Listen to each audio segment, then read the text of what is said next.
Millennium वो print out में आया क्या? कौन सा? ये वाला स्पीच का?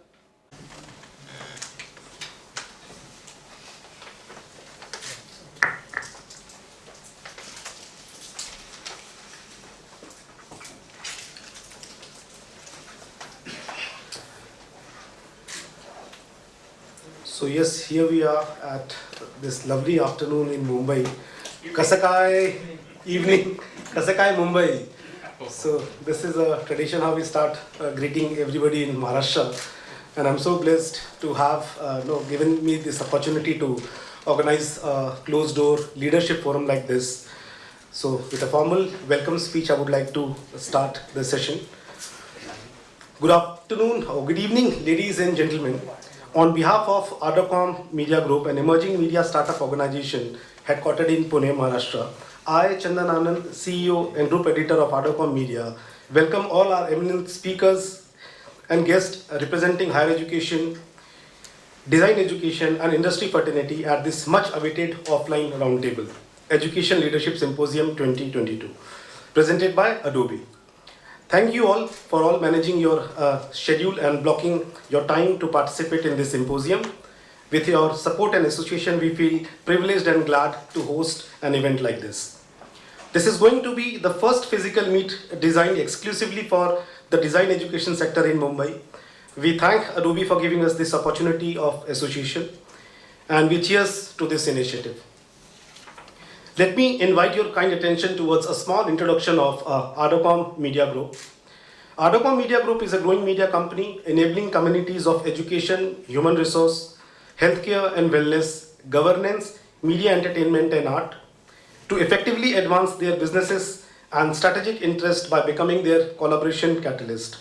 Our passion is to co-create, co-learn and collaborate for innovation and socio-digital transformation. Ardor means passion, zeal. Com stands for community, communication. Our 5 core values are aspiration, reimagination, digitalization, opportunity, and readiness, abbreviated as Ardor. We are a team of passionate enthusiasts who have taken an effort in co-creating positive changes in the society by collaborating with the community leaders like you to help co-create such knowledge-sharing platforms. And we aim to become India's leading and most desirable media voice by enriching communities with the ecosystem of knowledge-sharing platform, information, and news. And with this, we are also opening the doors of networking and collaboration. So in today's thematic area, we'll focus on accelerating creative careers.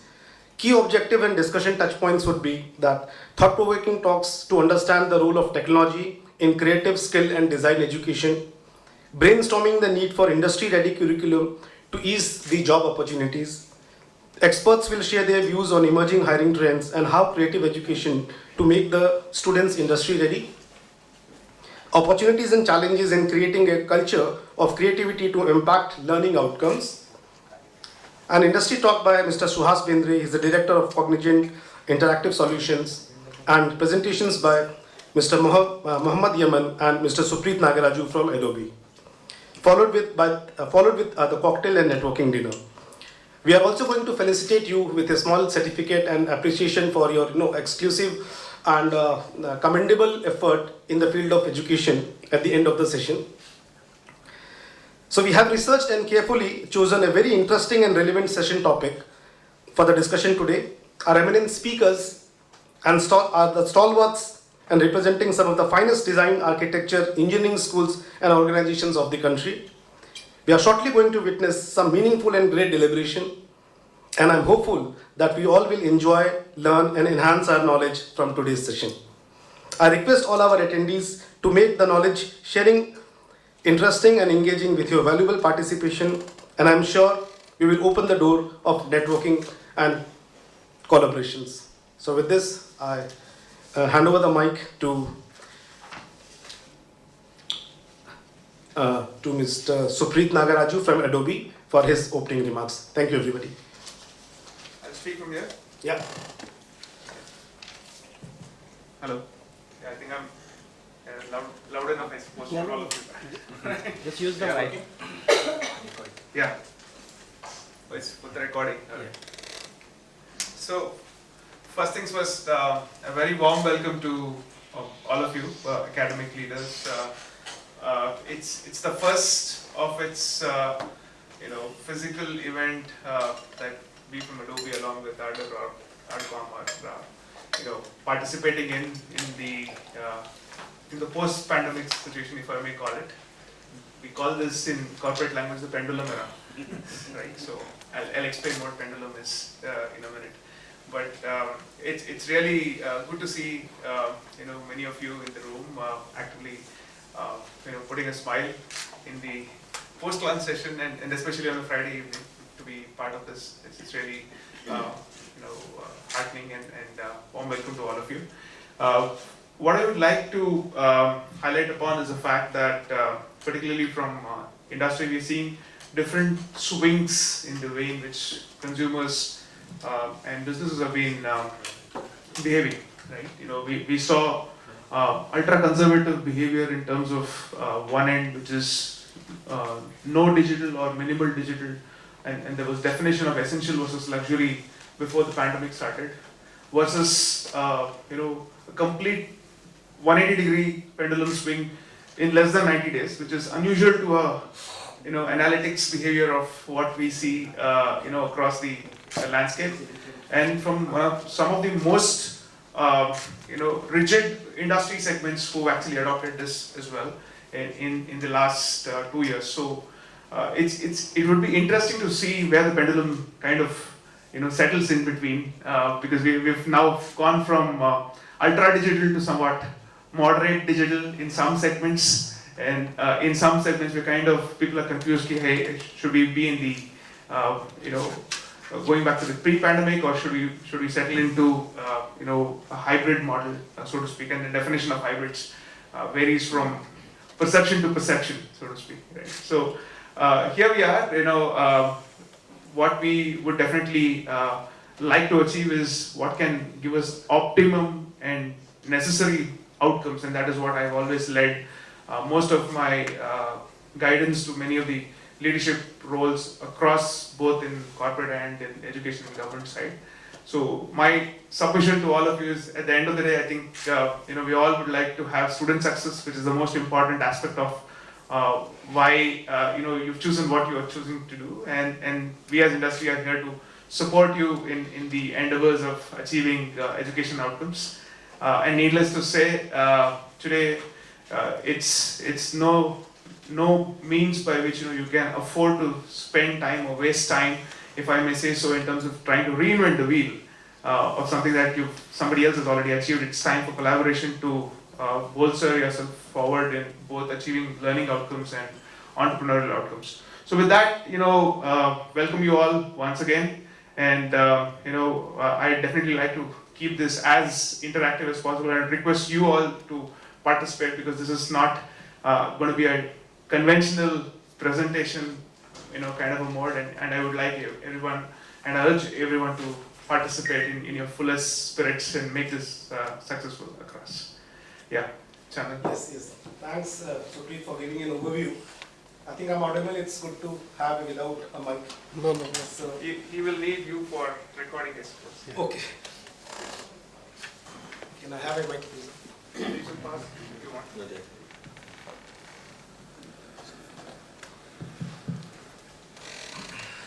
So yes, you will be seeing that there is an agenda being kept in front of you. So now going ahead, we are moving towards an ice-breaking session. So ice-breaking session is nothing but a small introduction by all our eminent speakers over here, a bit introduction about yourself and the organization which you represent. If any special initiative you have done in recent, last 2 years, which needs to be highlighted in this forum, it's a welcome approach and move from you. So if I start from Professor Alka ma'am.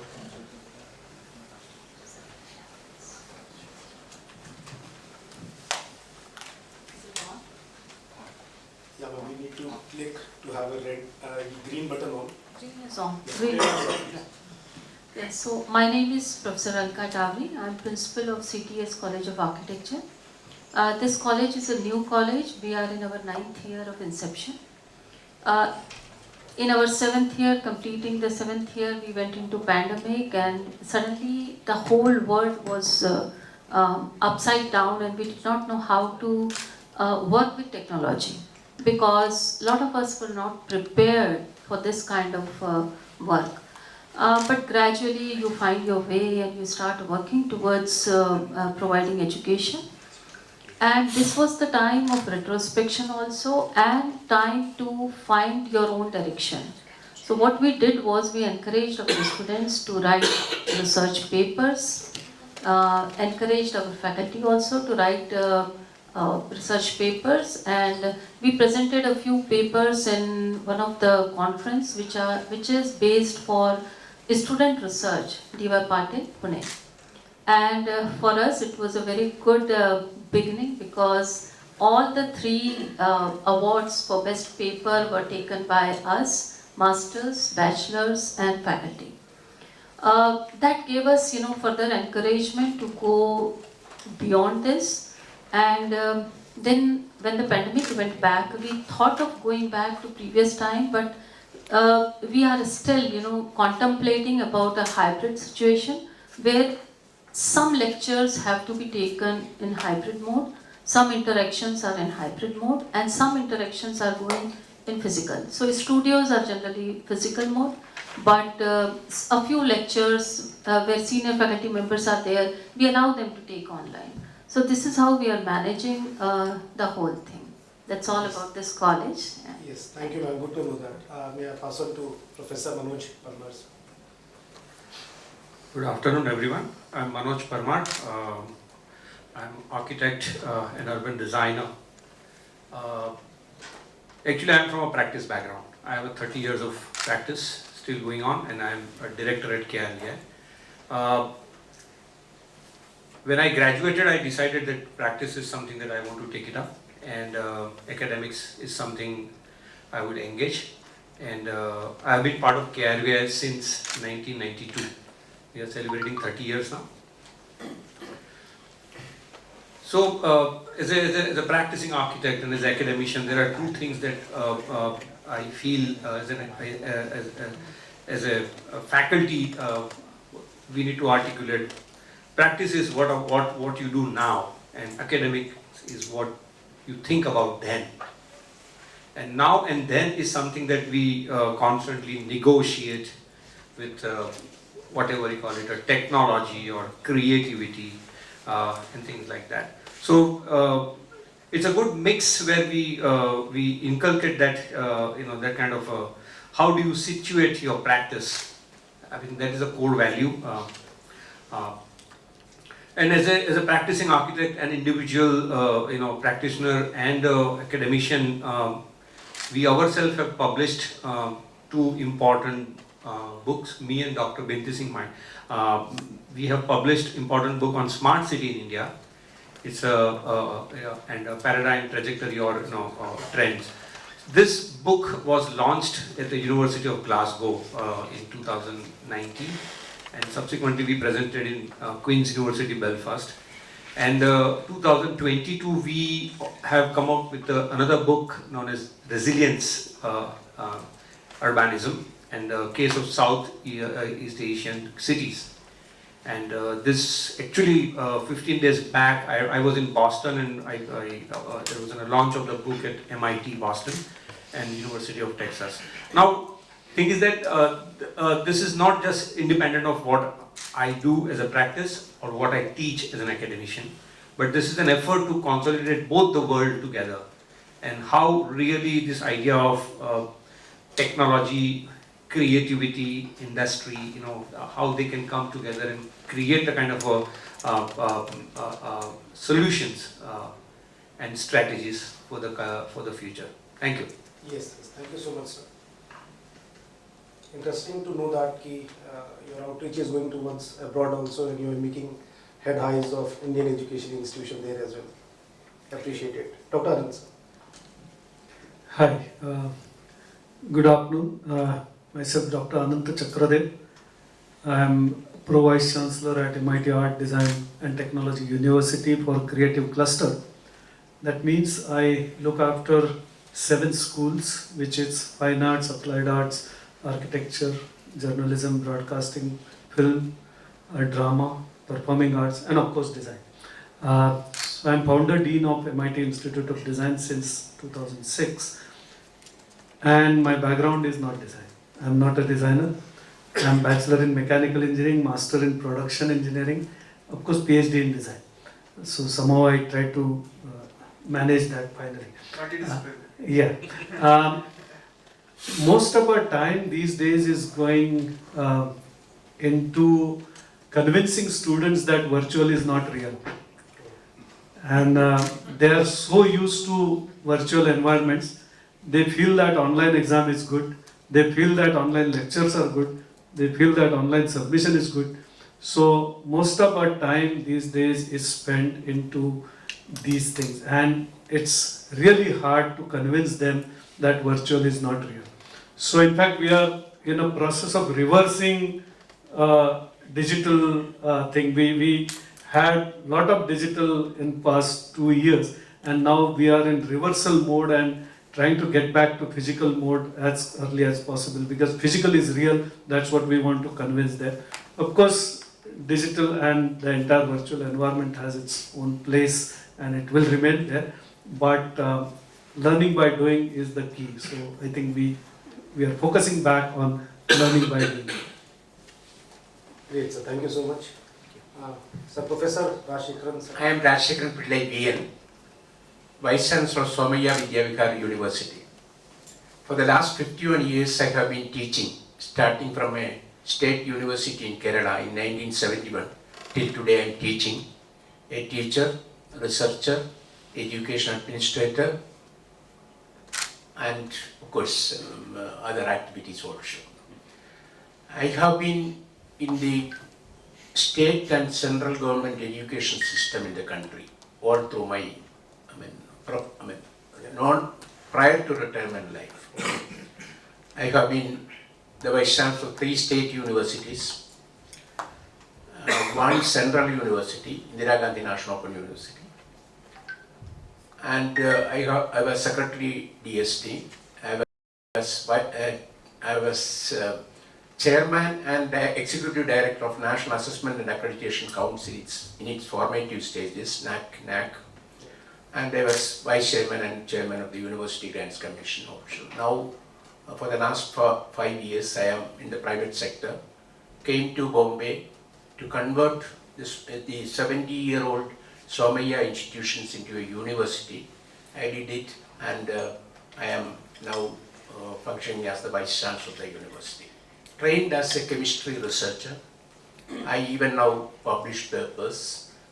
Of course, I'm a basic scientist, chemistry, chemical sciences, entering into biological science also. Design, of course, we have, I see a lot of design colleagues here. We have also started a Somaiya School of Design 2 years ago, after the university is formed. Prior to that, Somaiya Trust has promoted an institution known as RIDIL, Research, Innovation, Incubation Design Laboratory, which is one of the very prominent startups which have been awarded DST awards, DBT awards, and a number of awards. Around 60 startups are there. Design education, B-Design only we started, 2 years we are in the thing. And when it comes to education, we are talking about the, pendulum, and this 2 years of virtual education and all that. I vividly remember when in 2007, I started the first online program in this country, in Indira Gandhi National Open University. Times of India reported as a front page news. Within 2 years, I have to stop that online degree program because of you know that in the government there are several other things. And now I am glad that after 2019 March or 20 March, no? 2020 March, there are institutions in this country which are, of course, the distance education, I headed the distance education council of the country also. The distance education council of the country, which were not giving it at least not even 1 degree online in this country, now have asked the institutions to, they have sanctioned 10,000 MBA online degrees to several institutions in the country. That is a transformation which has really happened. So That's a walk. That's a walk. that, Quite a walk. then, of course, when during this pandemic, there's something else also has really happened: the national education policy. I remember when the national education policy was announced, the Prime Minister was announcing it. We were holding a seminar with Dr. Kasturi Rangan. What will happen? It was on the that is on August someday, August 28 or someday. Mr. Modi announced it. Kasturi Rangan, the chairman, and all the Science Academy Council chairpersons were with me for a conference. What will happen to experimental science during this pandemic period? No laboratories are closed, equipments are closed, everything is rusting and all that. We are really doubtful. But after 7 months, not enough 7 months, maybe next March, Science and Nature published a very important article. What happened to experimental science during the COVID period? That was the year of science. That was the year of experimental science. And during that period, maximum collaboration happened across the world. Institutions and individuals which are not known, they interacted with premier institutions in the world. Scientists of very young beginners with 25 years, 30 years doing science, they interacted with Nobel laureates through technology. So the technology, that collaboration of, probably in the history of science or history of human interventions, not such a big collaboration has happened. Of course, results are in plenty. So we have seen the fruits of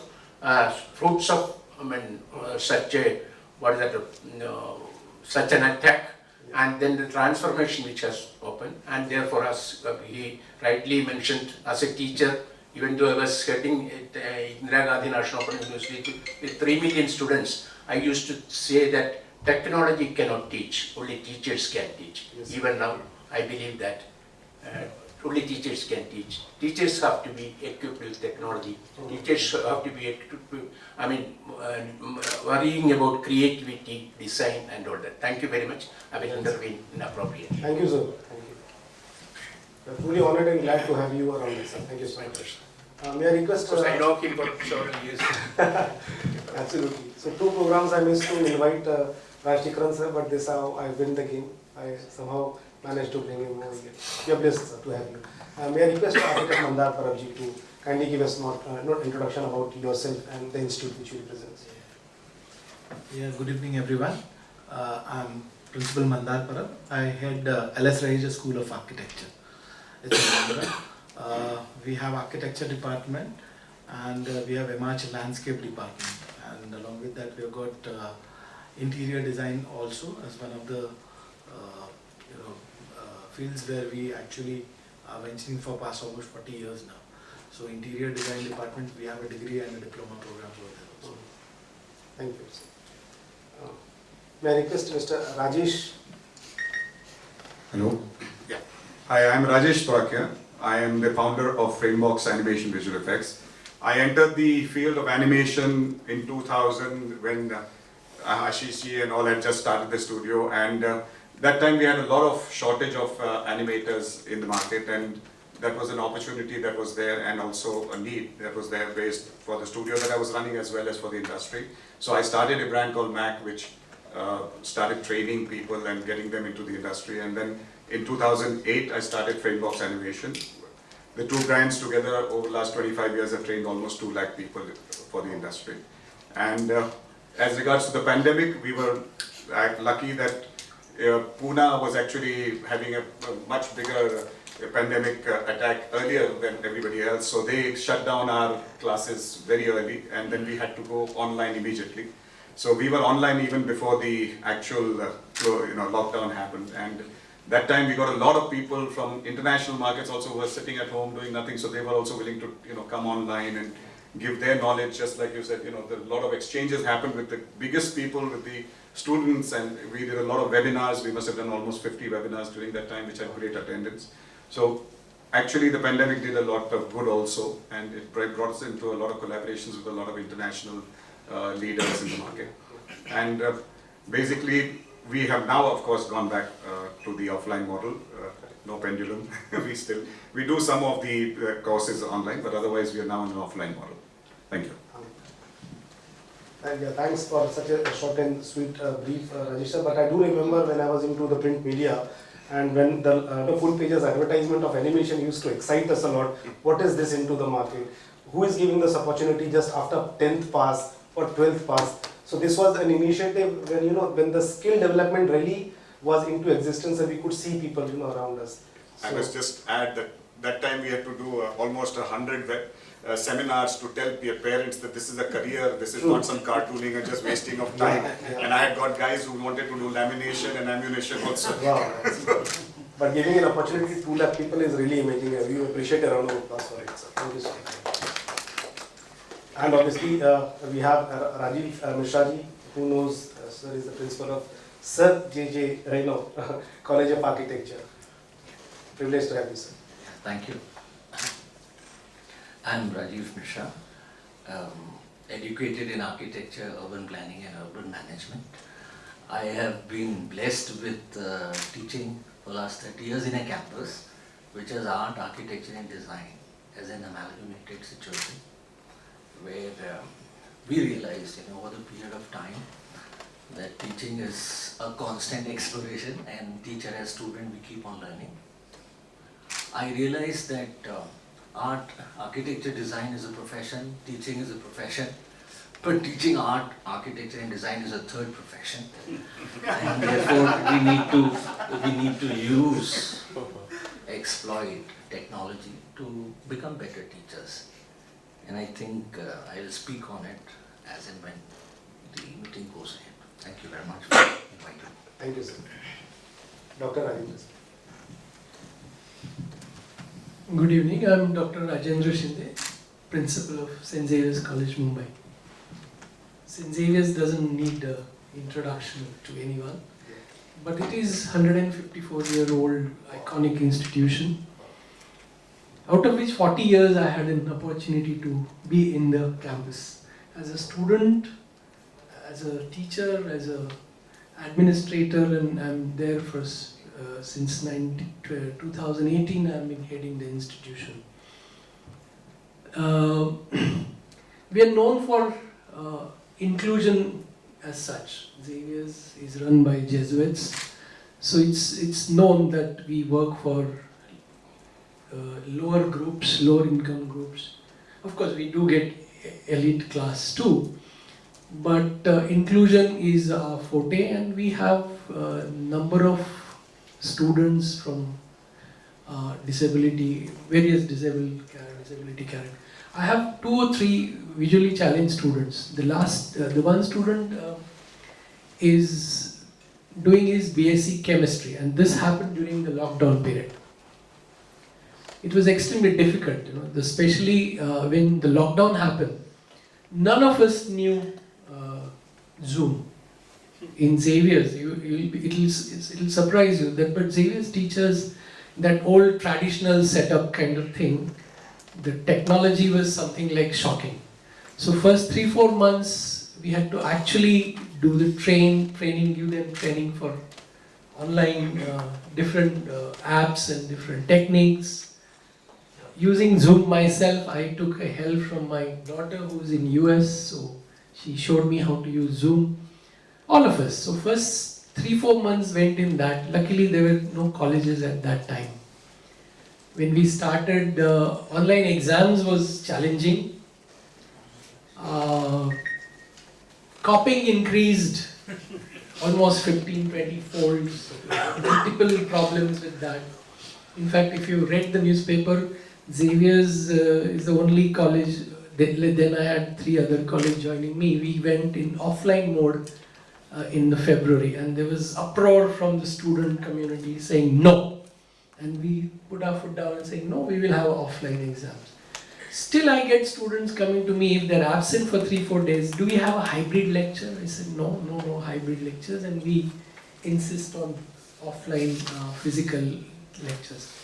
So experiential learning, which we have been doing in the labs during this period, was extremely difficult, but we came out with the flying colors. Teachers were quite innovative, and we taught them, the kids, different kinds of things. This visually challenged boy has completed his BSc this year. We have actually given him the kits at home, the kind of training, somebody went and helped him out. So those kinds of things. Online education also, there's a kind of things. In 2014-15, then principal had challenged every teacher to do one course online. And we found it extremely difficult. Now I think everyone is into it. We had almost 300 webinars during this particular period and collaborated with across the world with many teachers, scientists and research institutions. I think I am the odd man out. They are all designers here, but architect, except Professor Pillai. There are quite some exceptions here. Yeah, thank you. Great, nobody says one way or other. Thank you, sir. Mr. Suhas. Sir, wait 2 minutes. Hi, I'm Suhas Belri. I am a graduate in Applied Arts from Abhinav, Pune. Been in the digital side of the design industry since my graduation. So imagine in 1992, design was outsourced to India then. So I used to work for a fashion brand, designing a lot of graphics for embroidery and all those stuff. Since then, we used to work on those TOS to upload, download files, imagine. So imagine outsourcing and design has a, technology and design has a very, lot of correlation that I'm seeing. And I've seen the entire transition of the experiential thing that you're seeing, like a mobile or digital era, that you're virtual reality. The entire transformation has been seen, and I have been consumer of the design talent as well. I'm heading the design division for Cognizant, IT services company, cuts across all the verticals in the industry. Name it and we are there. So all the challenges in terms of B2C, B2B, and B2E, which is employee facing, all are touched upon, where experience, creativity, design are required to ensure that whatever targets or KPIs we have to meet, these talents are utilized. During the pandemic time, definitely, we were already into the mode of digital because we work on-site offshore model across regions, across locations, so it was easy to adapt. But yeah, the collaborative efforts, brainstorming was missing. But yeah, technology did help come up with new tools, like you would have seen whiteboards coming up in your Teams or Zooms are really helping us doing all those activities as well. So yes, we are using the technology to the best, and we are the consumers of the creative talent that you are bringing to the table, really helping us to achieve our objectives as well. So look forward for have a lot of interactions, learnings, and sharing my experiences with you as well. Thank you. Thank you, sir. Ashish Kulkarni. Thanks so much. I'm Ashish Kulkarni. I am the chairman of the FICCI Animation Gaming Visual Effects Comics, and I also run 2 companies. My last company I sold it to Reliance. It's now called Reliance Animation. So I'm the creator of Little Krishna, Krishna Kan, Shaktiman, Big Trees, the movie called Sachin, The Billion Dreams. And I create, I conceptualize and create exhibitions and the shows that you see in Akshardham, the water shows, and some of them in ISKCON. Right now I'm creating Adi Shankaracharya Museum for Madhya Pradesh government, and also one museum on Mahavir. So I would like to first thank Supreet, Anand and Ashish for putting this together, because ever since I came into animation, I came from advertising in newspapers. But ever since I came into animation, I was among the first 3-4 people who got into animation, and it was very, very tough. And I've been to Professor Pillai, requesting him to approve animation program when he was in IGNOU. Yes. And we're still struggling with a whole lot of stuff, but right now we are successfully being able to form animation visual effects programs in 56 universities as we stand, and there are 127 universities wanting to start these programs. And we wrote a white paper that India needs 40 design schools. That was in 2005. And we also submitted a paper called India needs a National Center of Excellence for AVGC, Animation, Gaming, Visual Effects and Comics. And ever since I actually moved and pushed for the policies in the state for these verticals, because this is a sunrise sector, including design, and I'm very fortunate today that all the architect schools and practicing architects are also here, because we look a lot into building information and modeling, digital twins, and the project life cycle management and building life cycle management. And large amount of our animation skills are also used there in terms of modeling. So some of the few curriculums we developed earlier were predominantly with Manipal, with Whistling Woods, and I also served as the head of the department there, and I used to run my studio in Bangalore. But I think it's still a long way to go. We had a huge amount of inputs into the national education policy, and I think it's a very unique, the whole Indian education is going to be known pre-NEP 2020 and post-NEP 2020, at least for creative arts, performing art, design, sports and earth sciences, because these are the verticals that have seen the light of the day into the school education and into the intervention into the university in a different way. At the same time, the skilling as a vertical was started, and I was one of the founders of Mediated Skill Council, and we actually have put a whole lot of effort together to reach out to the places. And as Rajesh was talking, Rajesh used to initiate, and we used to go with him to more than 100, 200 small cities and towns and villages promoting animation. Many times we used to stand under the tree where students and parents used to come, and we used to have people painting from JJ School of Arts. And we used to carry them along with us and say that if you can paint, you can still make a career in animation. If you can act or you can do mimicry, you can still be relevant for our industry. And that's how we used to pick up kids who have never gone to school also and bring them to our industry.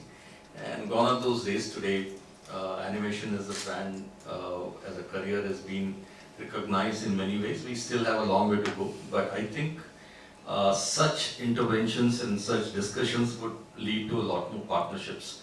And I'm really, from bottom of my heart, thankful to you guys for setting this together, because this is rarely done, and if we do more regularly, I think India has got a great opportunity to create not only services, but also create IP out of India, which can be globally known.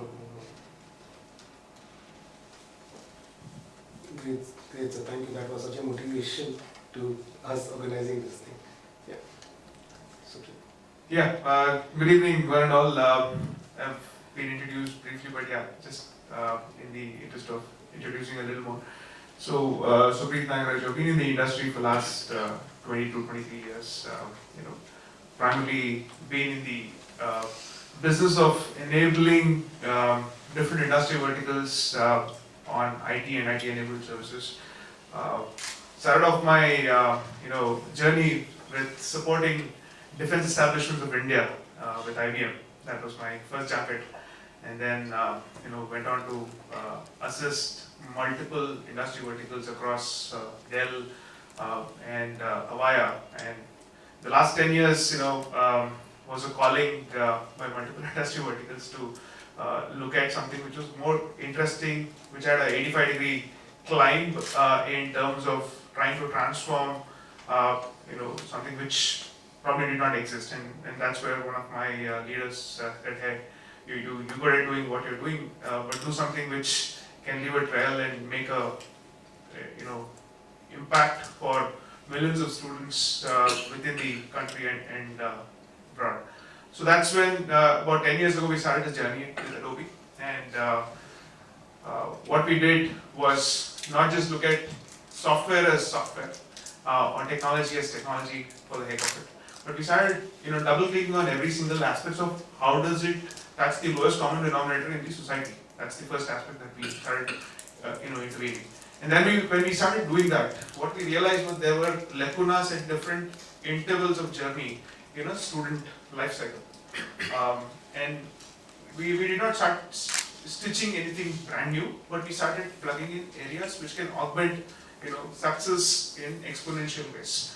And we started taking various learnings from our commercial customers, people like Suhas and many other industry vertical leaders from media entertainment, e-commerce, government. And I've spoken to at least about 1,000 business leaders in my last 2 years, at least. In the last 10 years, of course, many of them, but last 2 years has been very hyper learning, so to speak, for me, in terms of trying to bring what are the best practices. And the statistics were also propounding, for us. It was 200% growth, obscene amount of growth that we've seen in the industry in digital, particularly with Adobe. We had, there are countries who've had 4-digit growths, again, unbelievable statistics. And if you were to look at some of the financial results of many of the companies, including us, they were unimaginable numbers. And we all knew that, this is not sustainable.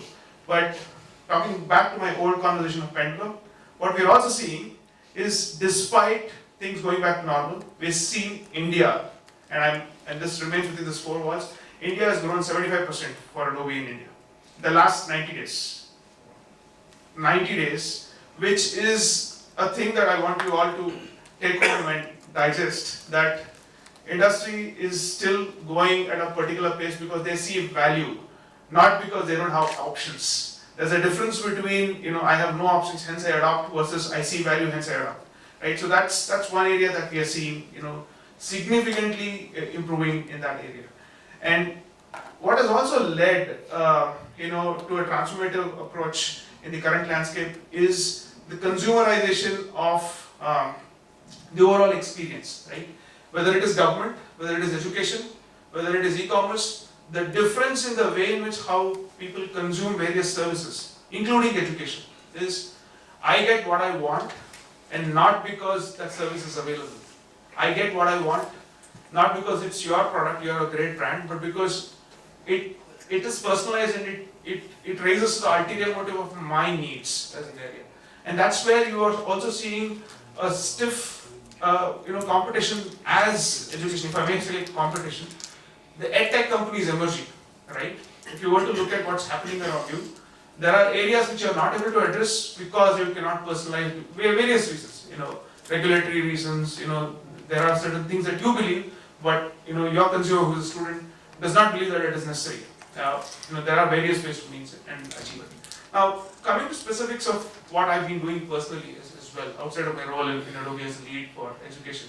So one of the things that we've realized that it is important for us to educate the policymakers. So I've taken the mantle of also being a policy advisor myself. I sit on the board of some of the ministries as well, Haryana and a few other public universities as an industry representative and board directors as well.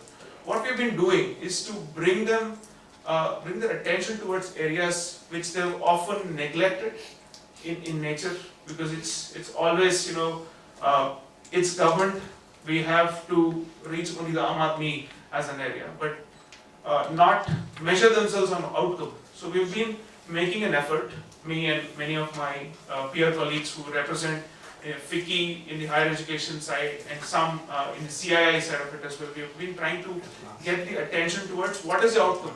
All said and done, you've been doing welfare schemes, all said and done you've been doing education schemes, all said and done you've been launching NEPs across the board.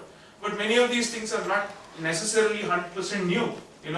Many of the academicians have been practicing this even before NEP was there, right? How do you bring in relevance so that you can deliver, education outcomes at scale?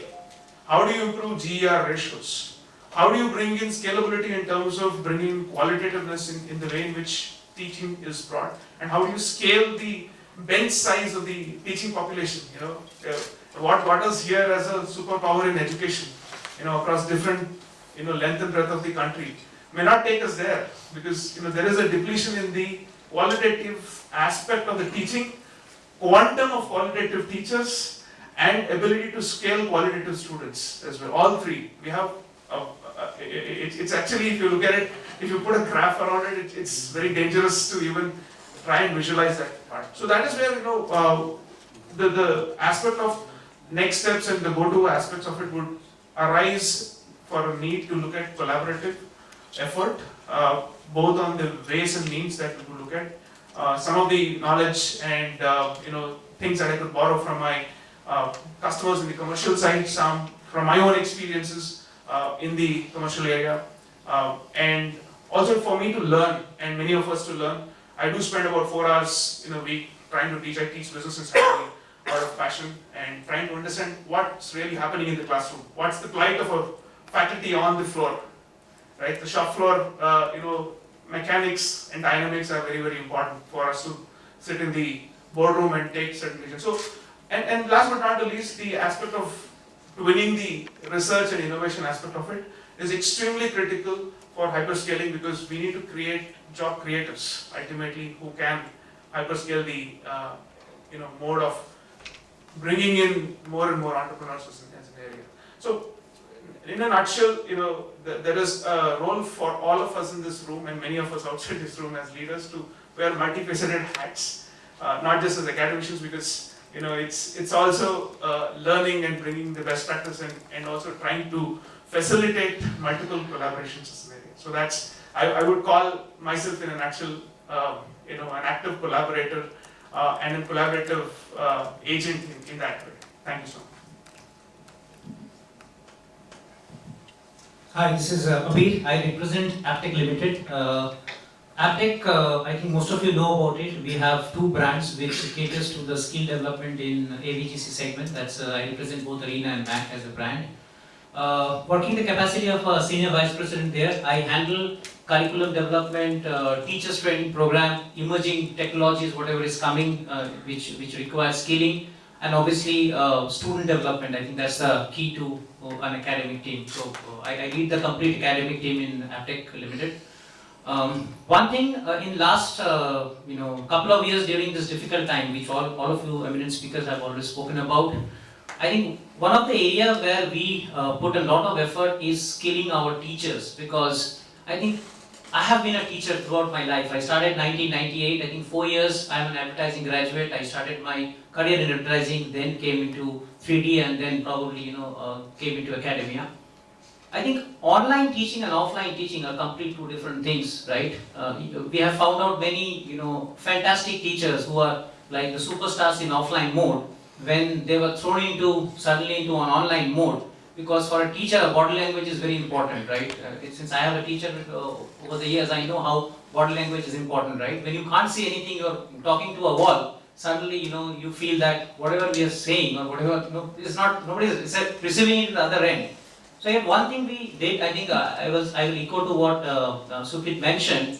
I think that community of good teachers, I think we have been doing a lot of things for skilling, we are talking about good curriculum, everything, but what is important that who will deliver this good curriculum? I think that is the community which is, I think, shrinking day by day. And today, I think most of us, the biggest challenge which we are facing is quality manpower in the teaching domain. I think we have been taking a lot of effort in establishing newness in our teachers development program, and that's something which I personally own and I personally oversee. And I think this is an area where a lot of people in this room, we can collaboratively, work towards it. Obviously, there will be technology companies like Adobe and others who can come in. And we have seen that even when the people are coming back to offline mode, right? There are some teachers who that time had adopted the best practice. They, without knowing, again doing the same thing which they were online and offline. So, it's a complete, a difficult situation now. That's one thing. Secondly, in terms of student and skilling, I guess most of the people who are into network mode, means where we, like for us, we say our business, we are into network. We have academies across the country. Students are these days wanting to getting to a quick solution, quick solution. So whenever I interact with students, I give them only one example. There's a difference between a job and a career. Job you can get, which is immediate, right? But I think career is where you make yourself relevant for next 30 years or maybe 25 years.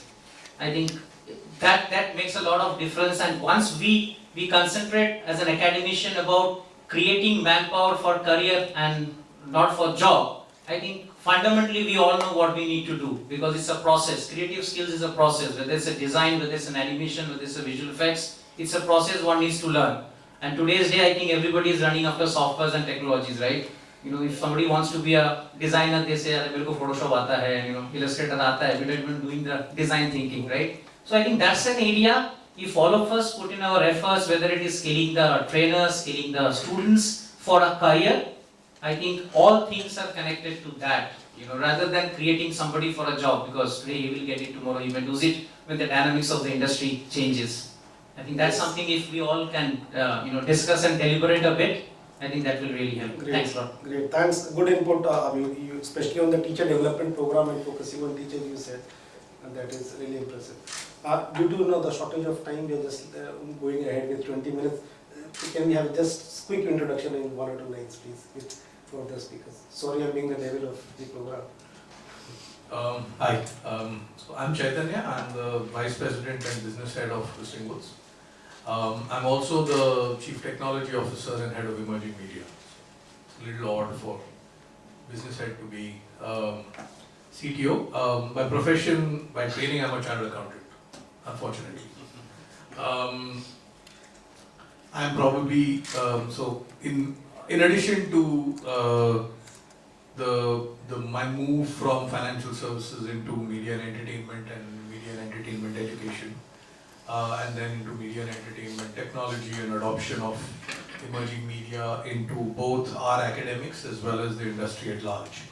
I also currently I sit on the Global Board of Governors of SIMT, Society of Motion Pictures and Television Engineers, the only Indian on SIMT and probably the only chartered accountant on the SIMT board. So just wanted to talk about a couple of things. One is what Whistling Woods has done over the last 16 years and what we've done in the last couple of years. So a lot of what we saw in NEP 2020 is what we've been teaching since 2006. And primarily because we wanted to teach it that way, we had to stay outside of the government system. So till between 2006 and 2013, we had our own diplomas, weren't affiliated to anybody. And then 2013, when NAC came around and A-rated universities were allowed to affiliate with other institutions who didn't necessarily follow the whole UGC and AICD stuff, that's when we started working with TIS and kind of got degree affiliation for our programs. Before that, we were entirely by the industry, made up of the industry, for the industry, Film, Media and Creative Arts Institute, and while doing that, we got rated as one of the top 10 film schools in the world.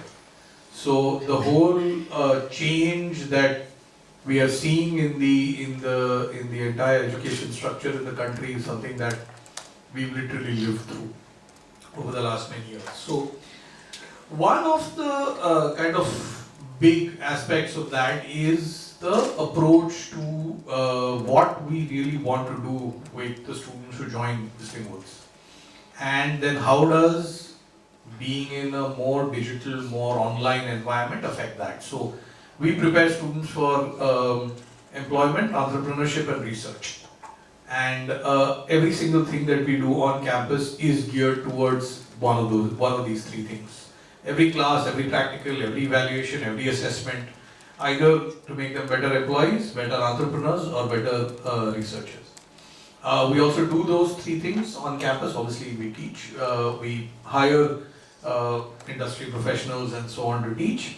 I run the Emerging Media Lab. Before that, I used to run the VR Lab and many others. So we do a lot of research, hire a lot of external people as well as our students.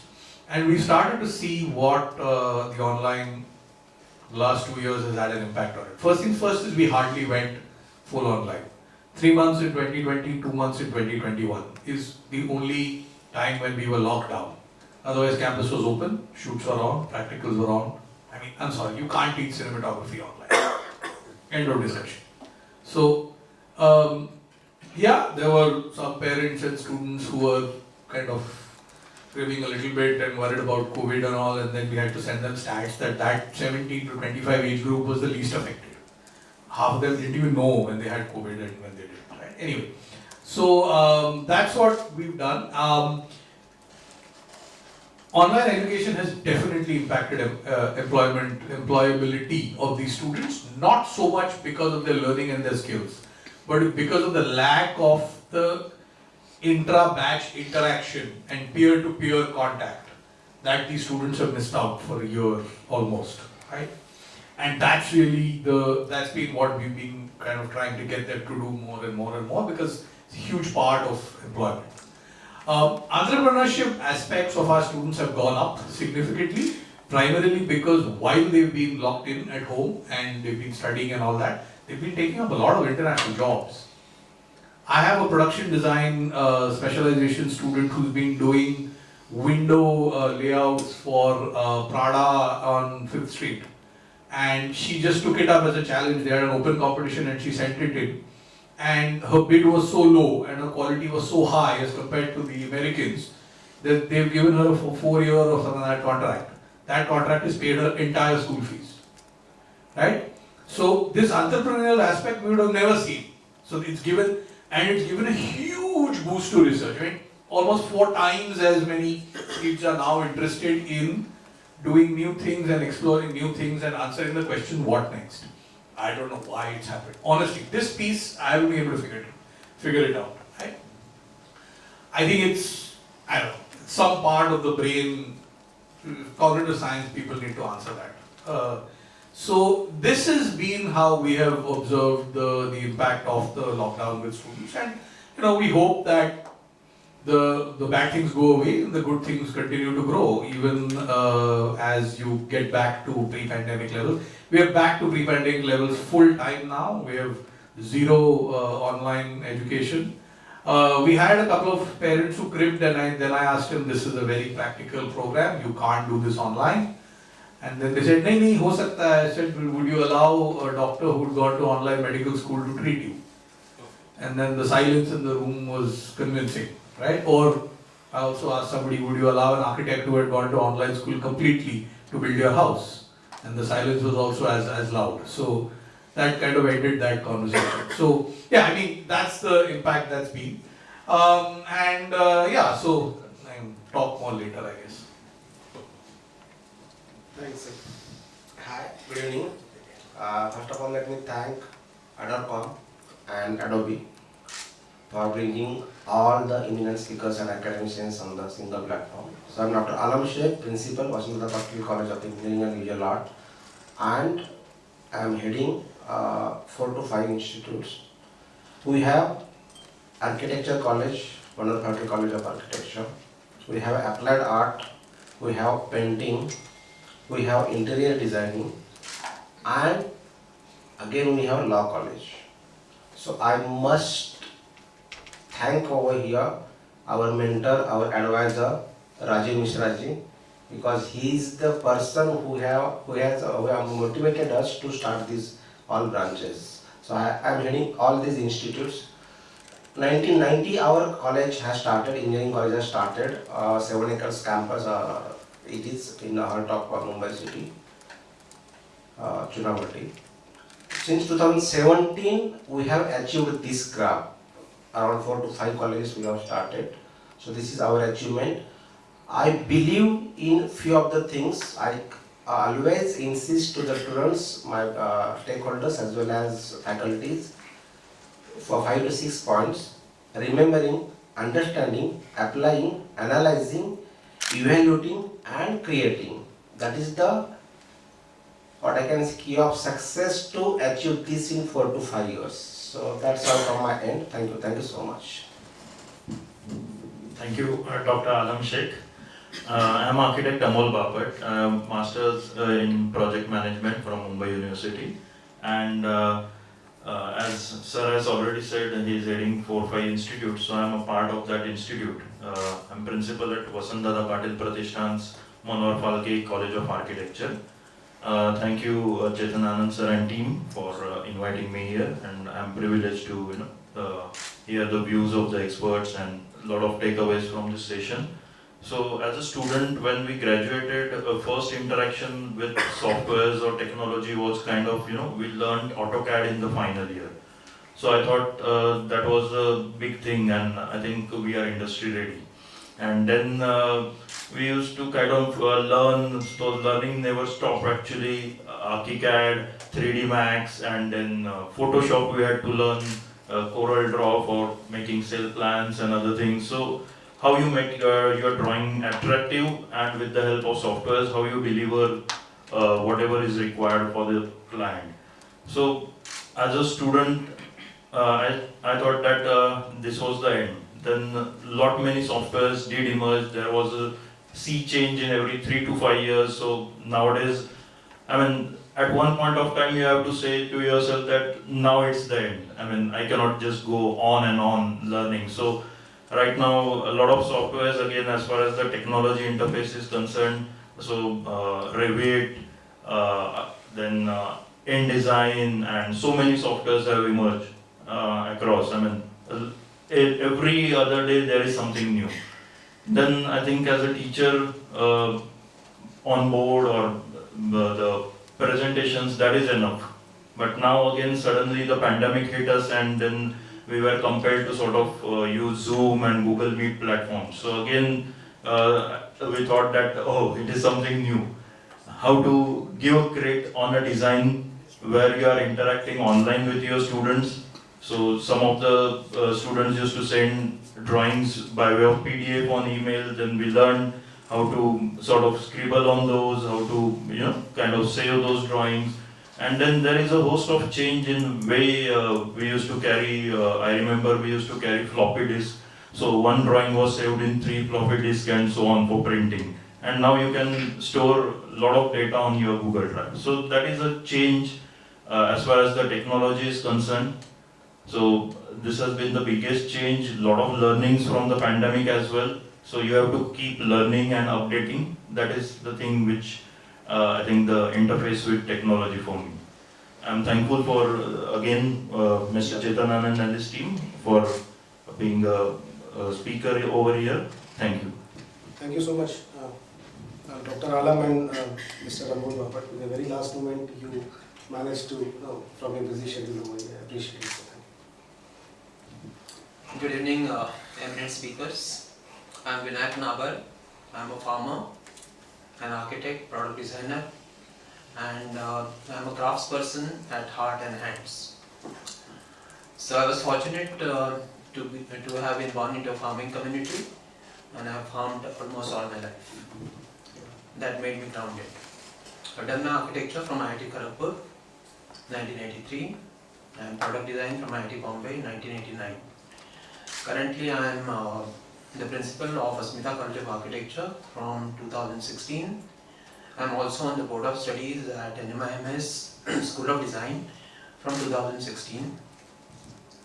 I am a trustee at School Without Walls. I mean, this is totally diagonally opposite. School Without Walls is a small NGO in Konkan, very near my place.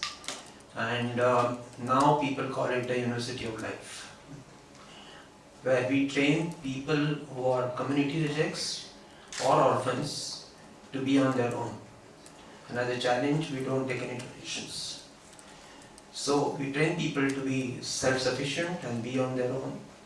So the greatest achievement was that one of our students, who was the son of a criminal, his journey from that to a TED Talk speaker, I think is a commendable achievement for our NGO.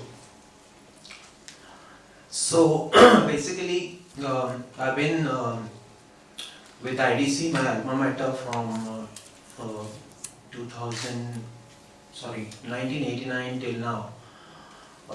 I've been constantly engaged with IDC, Industrial Design Center, IIT Bombay, as a mentor and a juror, and I've seen the journey of the design students both in architecture as well as in product design. And I think the technology has been not been correctly placed in design schools. also is not being correctly placed in the minds of the community, in the sense that I'm a practicing architect for past 39, architect and product designer past 39 years, and people think that if you have technology you can do magic. The magic does not occur in technology. Technology can help you in terms of enhancing what you are thinking, but the basic designing occurs in mind. So nowadays a lot of talk about design thinking. Everybody is talking about, right, from banking to every other sector. But I think the basic design or what we do with technology occurs in mind. And if it doesn't occur there, then I think it will be just a superficial presentation tool, which many of my students as well as the graduates that I jury at ADC have been thinking. I've been seeing that the presentation quality has improved. Like we used to do everything with hand, right from the plaster of Paris models to the plastic models, painting them, photographing them, developing the films ourselves and presenting that. And the models used to be wet because they were painted the last midnight. But now everything is so glossy, but we feel that the sense of scale and the sense of touch and feel is missing. Both in architecture as well as in product design, I think something that has happened because of technology, and I don't blame technology for it. Technology can become Brahmastra. But what is important for us as teachers is how we train our students in terms of handling the Brahmastra. Otherwise it will be very dangerous. Yes, sir. So I think how do we do that? That's a challenge I think as teachers and professionals we have, because it's not a magic wand. It's a tool in our hands which can crunch numbers, which can help us expedite decisions. But the basic thought process about what decision to take and why to take it, all those questions should be first raised in the minds of the teachers and the students. At NMIMS we call it humanizing technology. Our motto is to humanize technology. So that's what the School of Design we are trying to achieve, and the school has jumped in terms of rating, I think, to the 12th position in the country. So I think that's what is important. We have to humanize the technology, and I mean, again, it is again anthropocentric that we think it is for a human being, but on a larger perspective, the technology should be for the universe, for the entire environment, and not only for humans. I think that's where the other question will come. Otherwise, the technology can be destructive, as we are seeing in the world today. Yes, sir. Relax, sir. Can we move Okay, on? thank you so much. Thank you so much for your input, sir. Yes, Ms. Kundisi. Yeah. So I don't have much to say. I'm much inexperienced as compared to all of you. I'm Binti Singh and currently employed as Dean of Research at KRVIA Mumbai, and I have an MPhil in Planning and Development followed by a PhD in Urban Studies from the Department of Humanities and Social Sciences at IIT Bombay. So I am an urban sociologist, nothing to do with design and technology per se, but yes, my research agenda is very much at the intersection of technology, design, culture and climate. So the question that me, Professor Parmar and my colleagues at KRVIA, we are trying to explore, how to design technology come together. These are questions that we have been exploring from my IIT days, and it's not about humanizing technology only, but how to equalize technology. So the question is of justice and technology right now. Yeah, thank you. Well said. Thank Thanks you so much. for inviting me. Thank you, ma'am. Thank you for being part of this event. So with this now, we are through with the first, in fact, the second session of the agenda and the forum, ice-breaking session. So with this now, we have an idea and overview that what all you stalwarts are representing. In fact, the entire dynamism and geography of the design education, from architecture to animation to the core education and engineering, we are here to witness you all. So going ahead with this now, I would like to open the house for the round table, And this session is going to be moderated by Mr. Supreet Nagaraju, Head of Education at ADOBE. Over to you, Supreet. Thank you so much. While I know we took more time to introduce ourselves, but it was important for all of us to know what we stand for. That's nice. And what I'm going to propose, and with all your permission, over the next 60 odd minutes, let's try and deliberate about three very simple aspects in various forms and shapes. Some things have worked, some things have not worked, some things can continue to work, right? And I'll make this, or break this conversation into three parts: just start, stop, continue in the same theme, with a very clear intent of driving what is the road path towards enhancing student outcomes and possibly entrepreneurial outcomes as an area.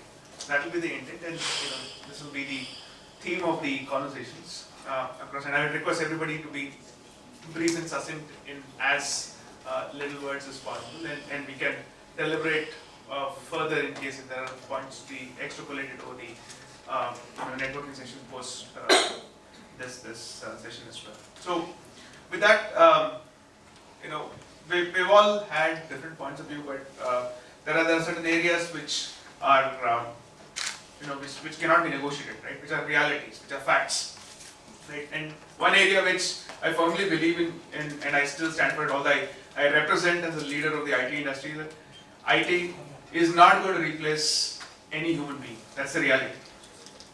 I firmly believe in that. I don't do any coding. I'm not from a coding background. I'm a chemistry, professional who turned into an IT professional at one point in my life, right? And artificial intelligence and various learning languages, machine learning languages are here only to augment, right? Adobe today runs heavily on human emotions. We learn from human emotions. And we have an artificial intelligence tool called Sensei, right? It learns from human emotions, right? It learns from what we coach it to do. And the reality today is, in this society, we rely heavily on digital. We are in the midst of digital first, and that's not going to go away. But will it be the only thing that we do? Answer is no. We will still continue to interact with humans. We will continue to rely more on interpersonal engagements as an area. Now the question that really we need to address is how much of this, amalgamated with digital will enhance skilling for students as a pathway towards excellence. So let me understand from each one of you your thoughts and views, maybe in about top 2 or top 3 things that you feel are relevant for enhancing skills under the current circumstances of amalgamating human interactions augmented by digital, not led by digital. So, ma'am, let me start with you. If you can spend about a couple of minutes on that. Yeah. So I agree with you that technology is not going to go away. We all have to start working with technology. The thing is, the visualization has become very, very easy for students because there are these software like parametric and all other Photoshop and Adobe other software. But with this technology, we know how profession has changed. Earlier, we know architects who used to take a full-scale mock-up and break it if they don't like. So the whole mock-up will go waste. There are many examples of such architects. Now you do a lot of alternatives in the soft copy, and people can choose or not choose one of the alternatives. At the student level, these things are helping a lot. They are able to visualize things. Technology is helping them. The other thing, my generation knows that we used to work on boards and we used to draft the plans manually. Now those things have become obsolete. You copy the plan, you change, minor changes are there. So things are working beautifully well. Not only that, BIM is helping a lot of professionals to erect models, and those models, a lot of people are working simultaneously. And someone is sitting in USA, someone is sitting in other places, and they all, someone is in India, someone is in Bangladesh, and they all are working together on the same model. That is where the future is going to be. A lot of collaboration and a lot of technology related helping is where the world is going. Thank you for that. Yeah. So your thoughts, please. Yeah, hi. I fairly, thought that the discussion might lead to something related to technology when it comes to Adobe. So, kind of try to put my points here. It's very important for us to enrich the learning experience. That's very important for our students. Yeah, one request from all of you, if you can elaborate a little bit about the how part of it. That will be a little more engaging in nature. Yeah. Okay. Fine. See, right now what we see is, undermining students is something which is an understatement. We really need to know what they're doing, and like their skills are to be appreciated.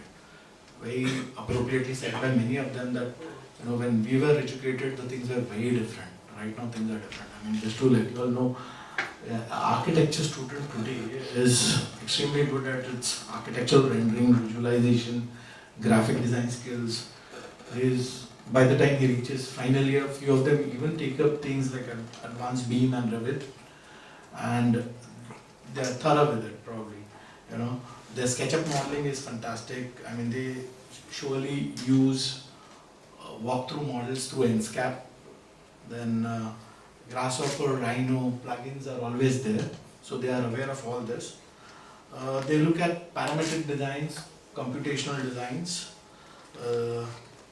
and they use advanced Blender modeling, rendering modeling, V-Ray, Lumia. So undermining students is right now something which is wrong. They are really doing well. I mean, probably the skills that we had our time and the skills that they are having is tremendous. But are they industry ready? So that's what is important. So one is they are educated, but then are they qualified to be put appropriately into the industry? Whether both the words are to be related very differently. Educated, and actually being qualified to build. Okay, so that's very important. So there are a lot of laterals to it, and probably that would come through experience, and that's what should be kind of looked up to. Only educating them through classrooms is not something which is right. What we need to look up is makeshift of classrooms. That's very important. Okay, where yes, the national education policy is looking up to a complete change of 5 plus 3 plus 3 plus 4 plus 4. Okay. So how do we kind of mold this and take them into a right direction at the early stages is important. Makeshift of classrooms. That would be very important. Okay, it's not going to be only sitting across on doing setting up parameters, UI, UX, all that. That's there. But then what's happening in around you, that's very important. And that is something which will be needed, necessary, for the future. Thank you for that kind words. So Professor, you've been a practitioner yourself, you continue to practice, right? Now, one of the things that I'd like to divert your attention towards is, are students clear about the outcomes, that what they need to achieve when they enter or when they're midway through their programs? Do you see a divergence in their thoughts? See, if you look at any discipline, you are yourself as a chemical engineer and then shifted to. So most of the people don't really, think about the core. And architecture is no different from that. And if you, when we graduated, I graduated in '86, we were very clear that we were going to have a practice. Now you ask them, no, we don't want to practice. And then they talk about other things. So it's not a criticizing thing, but I think the level of exposure is so high. So, for example, he just talked about, the animation and other things. A lot of people are getting into it. Because education has moved into a multidisciplinary discourse. Now, that is something which we never had. We had a very core techniques of doing things. We have learned techniques, and that has enabled us in one direction. But I think the discourse has moved into new ways of looking at it. And students are looking at a variety of options. Thank you for that, Professor Anand. Having started something that didn't exist, right? Design school at that time. I can allude to what he was mentioning about, standing under a tree, trying to figure out potential people. Was it the same effect for you when you started the design school, or was it something? The only difference was I did not stand under a tree, but I was sitting in hotels like Marriott and this every weekend and doing a lot of counseling of parents and students. Yeah. So my question largely was towards trying to understand what has been the dramatic shift in the way in which you deliver design education when you started to now. What's been, if I were to take top 2 takeaways from the way in which how it was delivered when you started with the MIT Pune Institute to now the way in which it's been delivered. What's the top 2 things that if you could share your best practices or thoughts? I think when we started design, it was already into specialization. So naturally, we started focusing on specialization and super specialization. So that dictated the delivery modes. Today, the biggest change which I can see and which will be there and which even will grow is we are moving from specialization to generalization again. So in design, we started with generic approach. We entered into specialization because industry wanted specialized people. Now industry is saying give us multitaskers, so we are again going back to generalist approach of design. So we should stop looking at design from discipline spectacle, and we should start looking at design with problem solver spectacle. If we start looking at design with problem solver spectacle, I think the whole definition of design education, architecture education, creative education will certainly change. I personally feel in terms of technology I think the role of technology in creative education is just enabler, and let it remain like that. What we should focus on is encouraging students on how to learn technology. That's it. I personally feel that we should remove all the courses related to technology from curriculum and give it as a prerequisite. If you want to join design, you must be thorough with A, B, C, D, then only come to design. Otherwise, learning those tools is your responsibility. We are here to cover core and not the softwares. So we need to change the approach. IITs have already started doing that. For master's program, they have stopped teaching tools, software tools. Suppose someone wants to do it. So we need to focus on how to train students in terms of tools in online mode. And that is where we need to develop curriculum, develop so many things which will enable students to learn all the tools online. They did not learn anything in the classroom. We should stop doing that. We should focus more on creating something rather than teaching them. You mean problem solving in one sense? Yeah, that is more important. Which is more applied in nature. Yeah, it has to be applied. Tools are enablers, let them remain enablers, and we should encourage students to learn them on their own. Unfortunately, they are relying heavily on unauthentic process of learning them. There is no authentic process of learning those tools. So some authentic material has to be there. That's where focus should be. Sure. Technology is going to remain. Let's appreciate it, accept it, embrace it. Yeah. Problem solving, applied knowledge. Yeah, definitely. Dr. Pillai, you've been a change agent in scaling, right? Specifically both the eras. I think even before technology swept the education space in a much bigger way. Of course, technology has been there for ages. One takeaway from the previous era before education got swept away by tech that you think can be applied still in the current scheme of things? The philosophy of education remains the same. Whether it be technology or prior to technology, the philosophy of education remains the same. The very purpose of education is to provide knowledge and skills. And these knowledge and skills are for enhancing the quality of life and life management systems. When I say life, it is not just the livelihood of the mankind, life of the entire universe. So this knowledge and skills, knowledge we impart through teaching, skills we impart through our all activities, and these knowledge and skills have lot of context. The knowledge and skills are only the text of education, as a teacher, text of education. Right. Unless and until we understand the context of the knowledge and skills, we may not even be able to apply the knowledge and skills in the right perspective. And therefore, but we are talking about creative technology. When it comes to IoT, artificial intelligence, it is creative technology. Creativity potentials are there. And then only you are thinking about the coming IoT is coming, artificial intelligence is coming, neuroscience, all these things are coming here. So this context is very important. It's very dynamic in nature. So you asked me very specific question. For example, the chemistry I teach chemistry.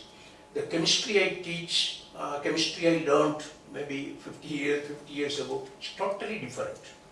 For example, if you will see mechanical engineers as life science professors in the university system in the world now. I know mechanical engineers are professor of mathematics receiving Nobel Prize in chemistry. This is the type of education change. And this is, whether it be technology is an enabler, no doubt about it. For example, I design molecules from proteins and all that. If you just look at nature, you can see beautiful designs. I mean, unimaginable designs, unimaginable designs, protein structure. You just see with the electron microscope and all that. You can see big, beautiful structures. I think, as Shakespeare mentioned, in nature's infinite book of secrecy, a little that I can read. So we have to just look at nature. That is how the liberal education is coming in a very big way now. Look at the new institutions across the world. They are providing a lot of emphasis along with technology, along with design, along with engineering, along with chemistry. They are providing a lot of emphasis on getting the multi-dimensions for education in terms of liberal arts. And if we combine all our technological capabilities along with that liberal education, not awareness, going deep into it, and then definitely it will be sustainable. We talk about sustainability. For example, when we think about design thinking, we talk about, as a polymer scientist, we think about circular economy. Circular economy, how we can design it. Even technology, even if technology has to be sustained, you have to understand this particular dynamic context of the nature, the society, the mankind, and the universe as a whole. Thank you so much. That holistic perspective. Absolutely. It's very comprehensive in terms of what you're thinking. Let me move on to Mr. Rajesh. Yes. Well, first, I would like to say technology has been the enabler in our industry. And without that thing, I don't think we would have been there delivering the kind of animation, visual effects that we are delivering. So technology has been a key factor. The cost of that technology going down, the availability of that technology in India in 2000 gave us the opportunity for people to download stuff to us. And then there was also a change happening to the technology made, like for example, 2D animation. You would do flipbook animation, but now software actually gave you a chance to do it without that. And even people who did not have fantastic skills in creative, drawing or something like that, could use the computer and do a reasonable job in delivery. So technology has been the enabler of this industry and it's been the key factor. At the same time, yes, the creative side of it is also very important. If the look and feel is not good, or if the creative aspect of the whole project is not good. So what has happened is, I think there are two levels of people. One who do the creative side, and then they give it to the techno artists, what we call our students, techno artists. They give it to the techno artists to execute. So the creativeness is not required. They are more the technical guys, and they deliver the technical side of it to the creative people, and they keep on correcting them. And it's been the main factor, in my opinion, So I would say that technology has actually let us survive in this industry and grow in this industry. Yeah, thank you for that. So, Professor, you are in a very different, realm of, space. The entire education system that you are trying to address and the students you are trying to address needs a tremendous amount of touching the heart simultaneously, continuously, because it's inspiration. It starts with inspiration, right? How have you been doing this, in the last many decades, and what's changed now? Yeah, I think some of the points have been already covered, but I'll try to be very brief. Design thinking basically rests upon this basic fact that you should love to design, you should use design as a tool to solve problems and improve the quality of life. I think, yes, very well covered. Having acquired knowledge and skills of the software, the wisdom is how to use it. Right? You can have knowledge and skills. Yeah. Very good. So whenever there are 5 stages basically, if I am allowed to say. The first thing is what is the outcome? So if you are doing a design, first make a design brief. First you have to learn how to prepare a design brief, because you should know what should be the ultimate outcome. Second is appropriateness of design. Whether it is appropriate and it fits the brief. Otherwise you can go on wherever you can. The third is you should have an understanding of scale and the context of the site or context of the product that you are designing. Design communication. Absolutely. And then comes innovation. What is so innovative that you would like to now do and plug in? You can use any software you want to help you, but that should not help you take a decision. You should decide and use the tool to realize that design. And then production. I think how do you then end up, after finalizing your design, producing it and delivering it. I think technology helps save time. This is very important. Productivity. So if I have a student who knows Illustrator, Rhino, Revit, BIM, SketchUp, Grasshopper, Blender, Python, anything, okay, keep it with you. Keep it in your pocket, alright? Now when you express it, after having finished designing it, how do you express it? Yeah. How do you do it in a given time so that you deliver it? You should be convincing and communicating your design thoughts, design ideas, so that it becomes convincing to your client, or convincing to anybody who's actually listening to you. The other thing is, today everybody is looking for multiple talented people. You should know this also, that also. Yeah. So if you know this, so I'm very happy that a chartered accountant is paying whistling boots, doing a lot of things. Yeah. But I think it helps, it definitely helps. He's a multitasker himself. Which I think is quite good. But it all depends on the context, it all depends on the outcome. Right. Ultimately, you are here to help people get good things out of you. So you are a professional. How you are able to deliver things on time in the most beautiful way. The other thing is, I am reminded of this statement made by Buckminster Fuller, who says that, whenever I am trying to solve any problem, I think of only finding the solution. But after I have found the solution, and if it is not beautiful, I know it is wrong. So how technology I can be exploiting to get my beautiful thing so that it finds appreciation is the key to your design appreciation. There is where technology comes in. So you use the technology as a second phase of getting things done. So how you first transform your imagination, using your hand, building it on paper, and then producing it for people to consume it. That's how we do.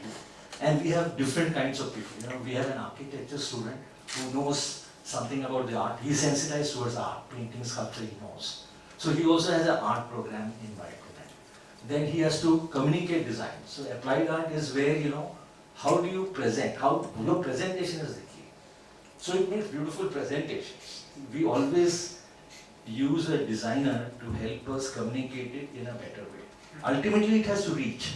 If it does not reach, then you are incomplete. Yep. So I think there is where people find technology to be an enabler. And I think both are required. The other point Dr. Binti Singh said is about climate, culture. I think it works. For a designer, he has to have this understanding. Because if he's contextually right, that's why we always say, now, if you are designing something in Jaipur, and if you're designing something in Chennai, they have to be relevant. Otherwise, it won't work. Yeah? That's how it is. Yeah. Thank you. Very nice. Very nice. Yeah. Dr. Rajan, your thoughts on outcomes? How could you look at things in your scale? So I have a different clientele. If you look at the strata of students coming into these traditional colleges, arts, science, commerce, you learn botany, zoology, chemistry, physics. So to bring technology into this, gone are those days where you have just a chalk and board. I like the word professors say, classes without wall or something like this. So using technology, if you can bring the nature in the class and take students outside the class, I think that would be a wonderful thing. Experiential learning, project-based learning. Technology will help you to bring those projects in the classrooms. Technology will bring actual whatever they see. Today's students, they are very sharp, they are smart, but we are forgetting the majority of the students who are in a rural area. Will our technology reach to them? And what are you going to do that? Okay. Thank you. Thank you so much. This reminds me of an interesting statistics which I was, alluding to during one of my ministry meetings. And this is data from Flipkart, right? 96% of search for footwear and apparel outside of the prime cities are from age bracket of 15 and 21 from rural areas. Online. That's true. Now, alluding back to the point of technology aiding, to me that's education. They're trying to figure out what to wear, what fits culturally, and if they can do that, why not education? And this is a statistical point which was debated for 2.5 days, specifically in terms of how do we improve GER, right? And why do we need a formal university system if we can use technology to get them to pick a program which can at least give them a livelihood, right? So thank you so much for that. Suhas, you've been at the helm of, hiring and firing people. So I'm going to be a little more nutty on a point which, I'm sure, a lot of us in the industry allude to. Give me a solution to the problem in nick of a second, right? Applied problem solving, many of them spoke about, and software for the heck of it, we've already discussed, right?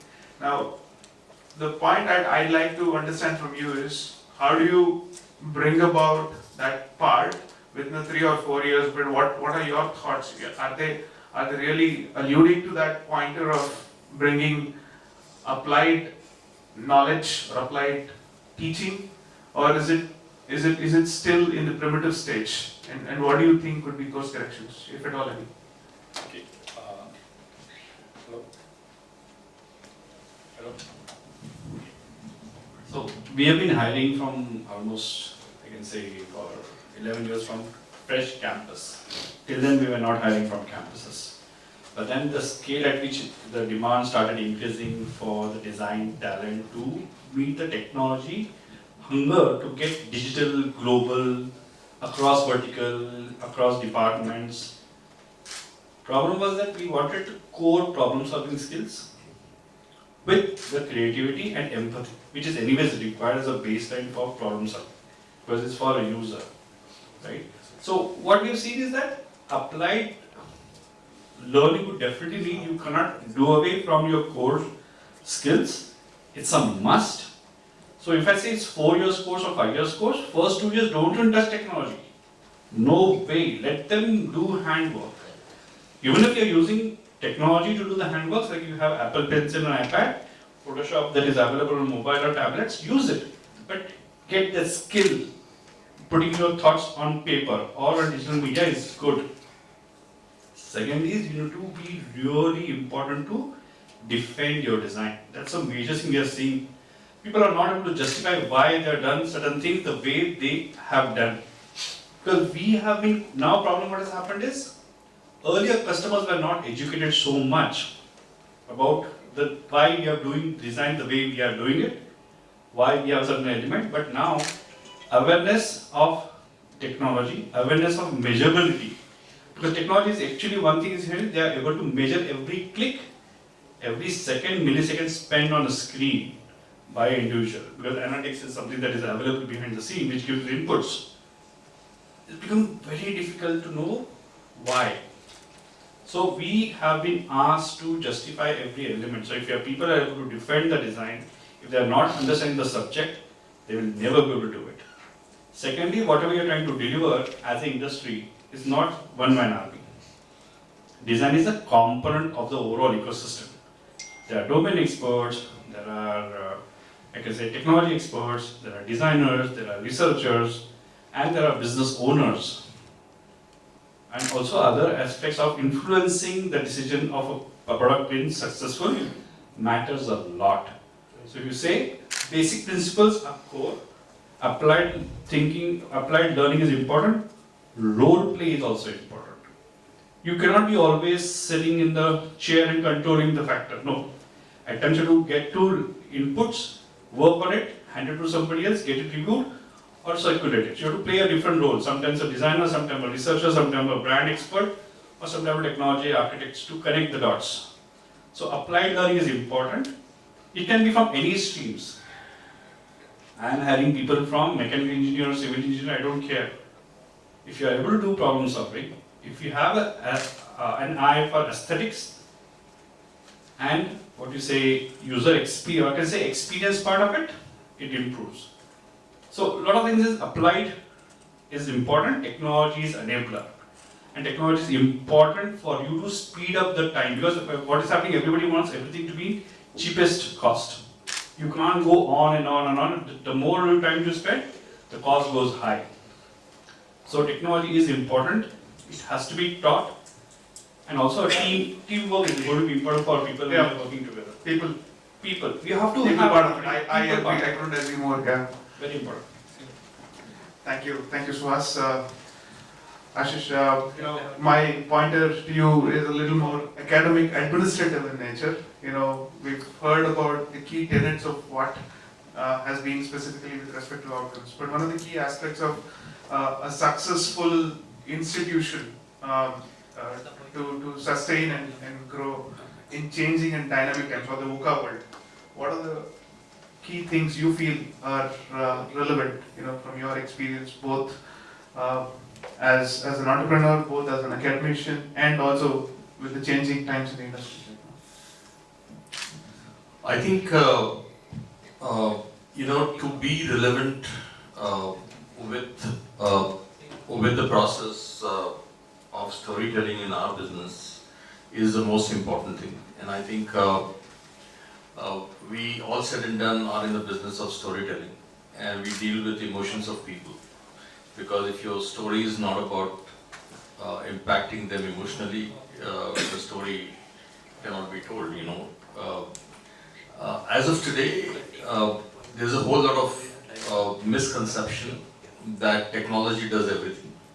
And people come with a laundry list of technology that they want to learn when they are looking at an educational institution. And when you ask the studios, like he rightly said, the studios will tell you, the directors will tell you that if you don't touch technology for the first 2 years, you do it with hands, with observation skills. And if you're able to create that with two tools, like a paint and a paintbrush, or a pen and a pencil on a paper, or clay and a wooden stick, or a nail and a hammer, you would be able to use any technology because you have your foundation right. At the same time, people are in a hurry because the government is throwing schemes. We are a huge country. And I'm sure Dr. Pillai will agree with me that when you design programs, it's a very critical thing for an educational institution. It's almost like somebody who's designing a question paper for 12th grade or a 10th grade, where you need to design it in such a way that it would be very tough for a person who's going to come into above 95, 96, 97 or 100%. But at the same time, maximum people should pass with 35% of marks. And it has to be challenging for both the ends. So how do you really do that? It's because in one side in our country, there is a disparity of resources for rural students to many other, even urban students in the slums.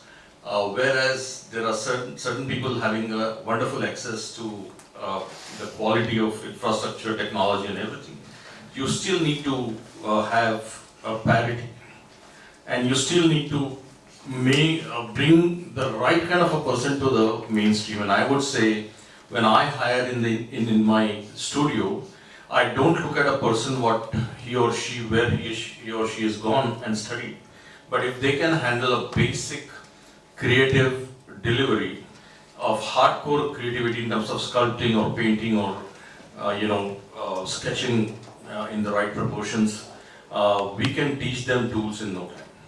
Because the present day generation is extremely well versed with learning tools, and they can figure it out in no time. But if we fail to get them a stronger foundation, none of the institutions would survive.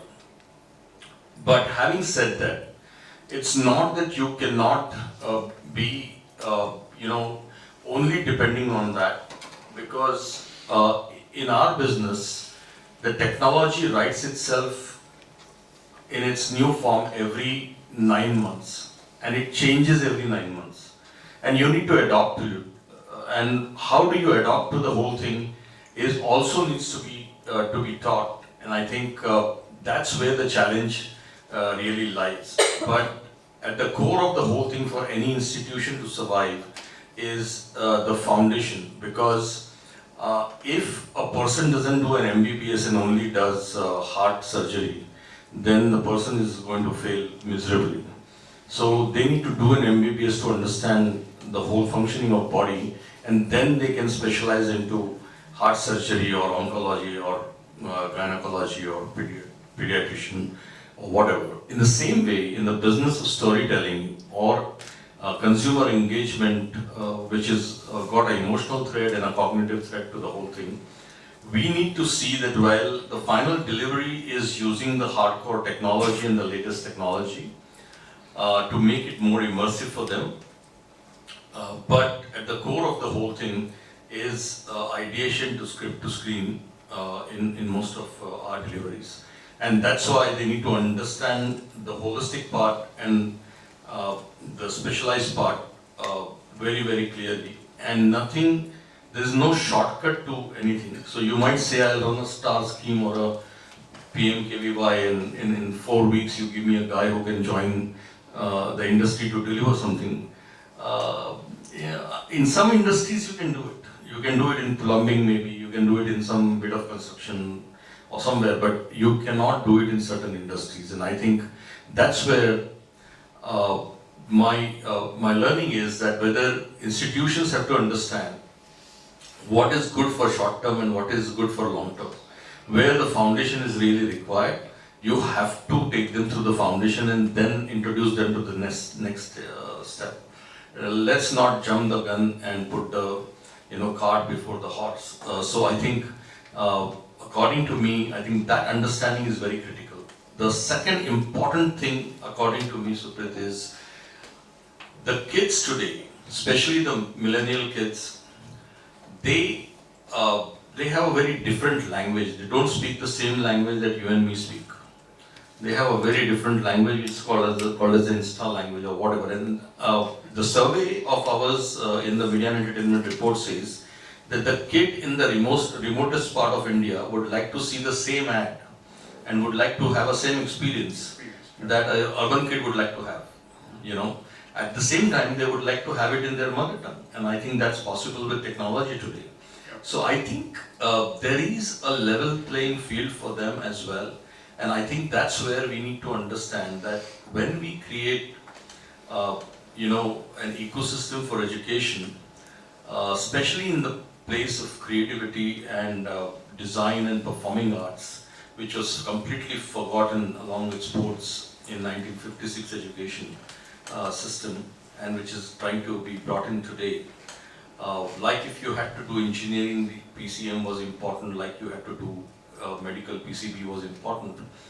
We are trying to push that even creative arts, performing arts, design thinking would be critical for you to measure to get into the pathway.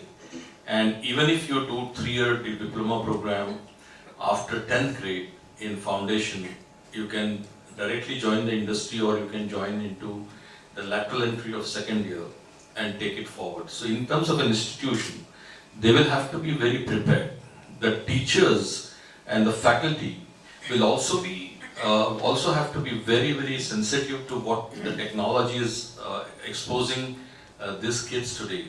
So, the Baijus and the rest of the things that have happened to this world today, when I used to go to the class of chemistry or physics or maths, a new formula or a unveiling of a new, equation was very challenging, and it used to be like a teacher is giving me a magic show every single day. They are introducing me to some new magic, and the new knowledge was given. Absolutely. Today, this knowledge is already available online, and they are acquiring this knowledge and challenging the teacher and the parent both. So, our education process as an institution will have to see how we can get down to that level and see how we can walk with the students rather than be on the other side. At the same time, how we can actually probably mentor them rather than teach them.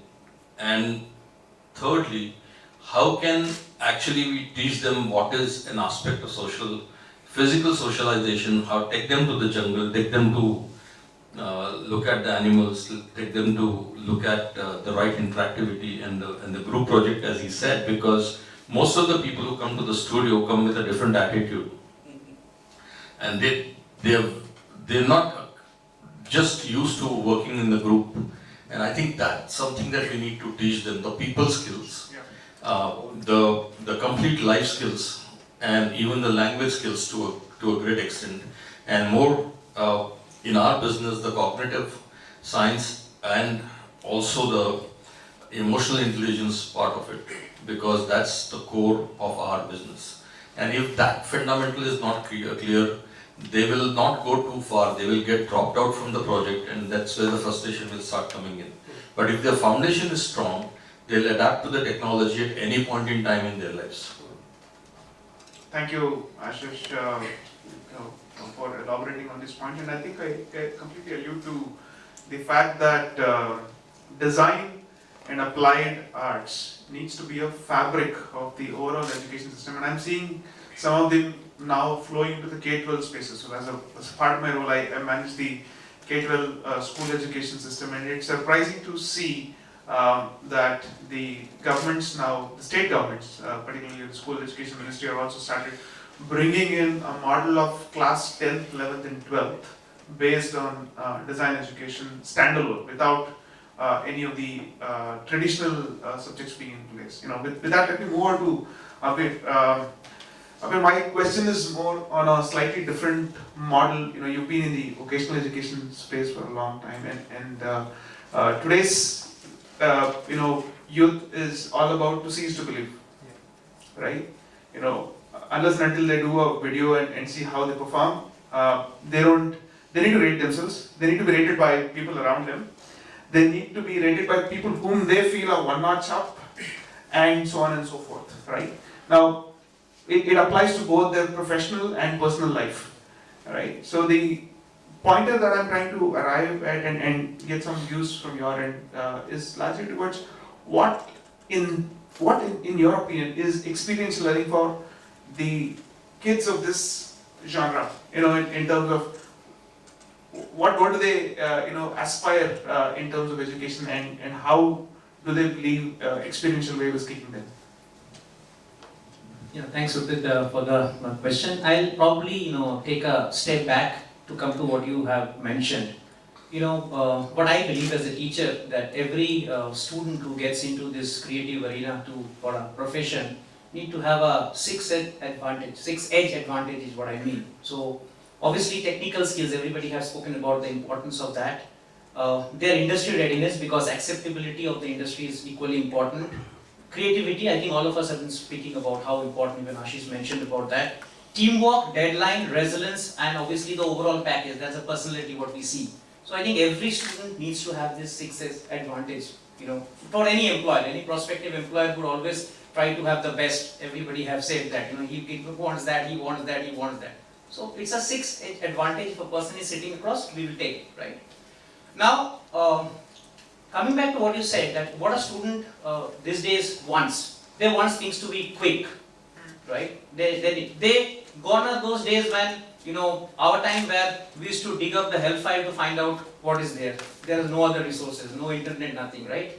Today they want experiential learning, and for that, in fact, last couple of years we have tried something at our end of converting all our learning materials into immersive content, which is AR. Just as a pilot which we started, and I think we started with the Adobe products because those are visually more rich, and post the pilot we got a very interesting, I would say, feedback ground up, because they were bored of seeing those PDFs and other books, and nobody is interested. But when we converted them into an immersive content, they suddenly felt, okay, this is something which is interesting. So our classes, our consumption of articles, our blogs, our students' deliverable all started changing, because we have analytics, as he was also mentioning. Today, if I make a learning content, if it's not smart, there's no analytics behind it. So if you ask any teachers that, okay, you have made something like this, how many of them have learned it? You don't have any analytics, and we are like, okay, shayad padha hoga, nahi padha hoga, nobody knows. The moment we did that, we enabled them with a technology backbone of creating all our content into AR. We started tracking the behavior of the student. What are those lessons where students are spending more time on, because I have my analytics on my AR dashboard. I think technology helps a lot. One is from students' perspective of them learning. Secondly, from a academic perspective, whom are tracking the progress of the students. So we also connected the form of gamification. I think that also, because 24 FPS we all know, it's actually a competition, but today it's the early form of gamification. We are all talking about gamification, but all the events and the contest is a form of gamification. I think today, if students are getting some sort of a gratification in each stage of the learning, that's today's world. I think we have seen a tremendous positive impact on the students. How do we enable a process of every stepwise gratification to keep their stickiness? I think today's day, it's all about those OTT guys. 5 minutes, their concentration is over. They want to move on to something else. So I guess anything which we do to increase the stickiness of the learner, where technology can be an enabler, I think that will make a lot of difference to the people or the learning of the people, as well as the teachers whom we are trying to explain them a concept. And I guess technology is a boon. I think everybody has said that. How do we create a hybrid approach to ensure that our students are learning what we really want to, and there is a tracking mechanism. Else, seeing somebody driving and you driving the car is two different things. Else, most of the students are actually passive consumers. They are just coming to the class, seeing something. It's like seeing somebody driving the car, but till the time they are really sitting on the car and driving, it doesn't. So I think that's something which I thought of might help. Yeah, that brings me to the next topic, in which I was about to pose to Chaitanya. Our system has been heavily dependent on a model which is 80-20, which is 80% theoretical and 20% practical, so to speak, in most subjects. And now, of course, there are some course corrections happening here, there, in some of the subjects, thanks to some reforms that many academicians have brought in. But the question that needs to be answered, and alluding to this point, can we flip the model? Can we look at a 80% practical and 20% theoretical? Because today the entire generation is all about I need to learn, I need to fail, I'll learn, relearn, and probably progress. What are your thoughts around? Hello. So, one is good question. That's what we've been doing for 15 years. 70% of our program is practical, right? Every single program that we do. Even what would be considered traditional chalk and talk is practical because most of the submissions they have to apply what they're learning in class, right? But let's take half a step back. So, I mean, earlier when I spoke about the fact that we prepare students for employment, entrepreneurship and research. But what is it that we actually do, right? So, and oftentimes parents come and ask us, what do they learn at Wisdom Boots, right? And for me, it's the way that I look at it, the way that I've approached education is, we teach them how to learn. Because in their lifetime career of 30 plus years, they will have, this generation will have at least between 5 to 8 jobs spanning across 3 to 5 careers.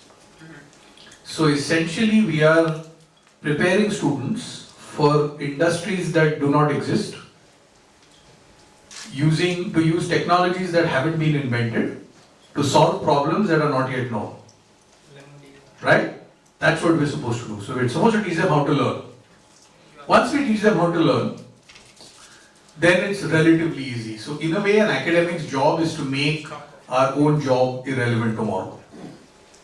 Just like an ideal marketing manager, basically their goal should be to make their own job irrelevant tomorrow, because once you've done such a great job marketing the product, you don't need to do it ever again. That's right. Right? So once you look at this structure, now how do I achieve this? The way to achieve it is first to understand what is it that the industry that the students are going to get into, and this Ashish briefly mentioned it about storytelling. So our industry, media and entertainment industry, we don't make anything, we don't build anything. Our product is emotions. We are essentially selling emotions to people and asking them for money. Right? Basically.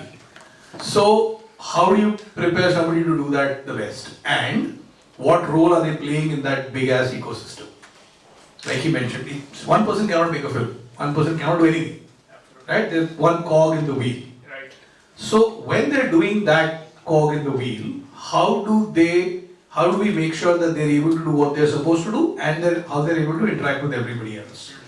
Which comes to their foundational basic, which is every industry is three things. Right. There's art craft, there's technology, and there's commerce. Every single person who works in every single industry, in every single job, has to know all these three in varying combinations. Entry level is less about commerce, it's more about technology, more about art craft. As you generally move up, the level of commercial impact goes up, right? But they still need to understand all those things. In the field of, even somebody who joins to do 2D matte painting, they need to know if there is a sun that they're doing, which is so small, is going to come in the top right corner of some flat image. Don't make it in 4K. It's going to kill the damn render. And it's like 1/3 of an inch. Doesn't care. Don't. That's commerce. So they need to know why to not make it in 4K. Right? So this is the kind of stuff that you need to teach students. Combination of art, craft, technology and commerce. Right? So in addition to teaching them how to learn, and in addition to teaching them their role in the larger scheme of things, then you get down to how do you take the fact that the teacher is no longer the source of information anymore.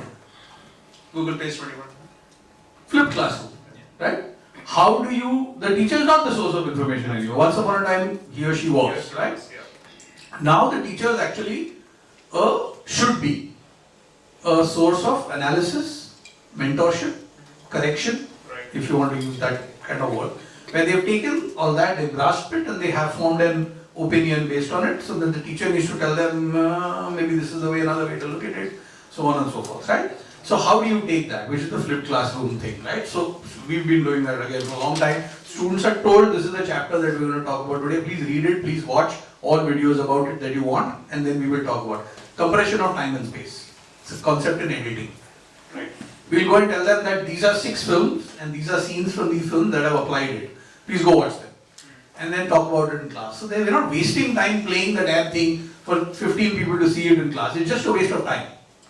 They all have access to comm, they all have access to film, they all have access to tech, right? So stuff like this, which is you're flipping the 80-20 model, because now what I can do in class is give them a bunch of raw footage and say, do it. You have 40 minutes, cut me a 60-second compression of time and space out of this 2.5-hour footage.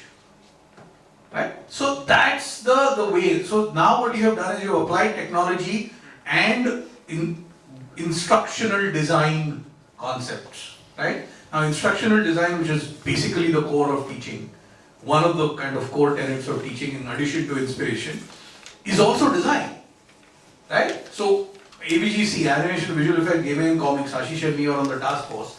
One of the things that we're building in is that at the master's level, instructional design has to be a part of all curriculum, so that the animators who come out also become good creators of animated content to be used in academics. Absolutely. For that you need to understand instructional design. Of the edtech industry, which is missing. Pretty much, right? So, and the last bit is, a lot of the, I don't want to call them Luddites or whatever, but everybody freaks out about the impact of technology. Right? I have a cousin who lives in the UK. So in their school, they started to they stopped teaching kids how to read the clock. Right? 1, 2, 3, 4. And they're like, freaking out, and but my daughter doesn't know how to read the clock. I said, why would she need to read it? It's an antiquated design based on the sundial. Do you know do you read the sundial anymore? Everything is anyway digital clocks, right? Why does she need to know how to learn how to read a clock? How long do you think clocks are going to be around? In my lifetime, they're going to go away. There won't be a clock anymore.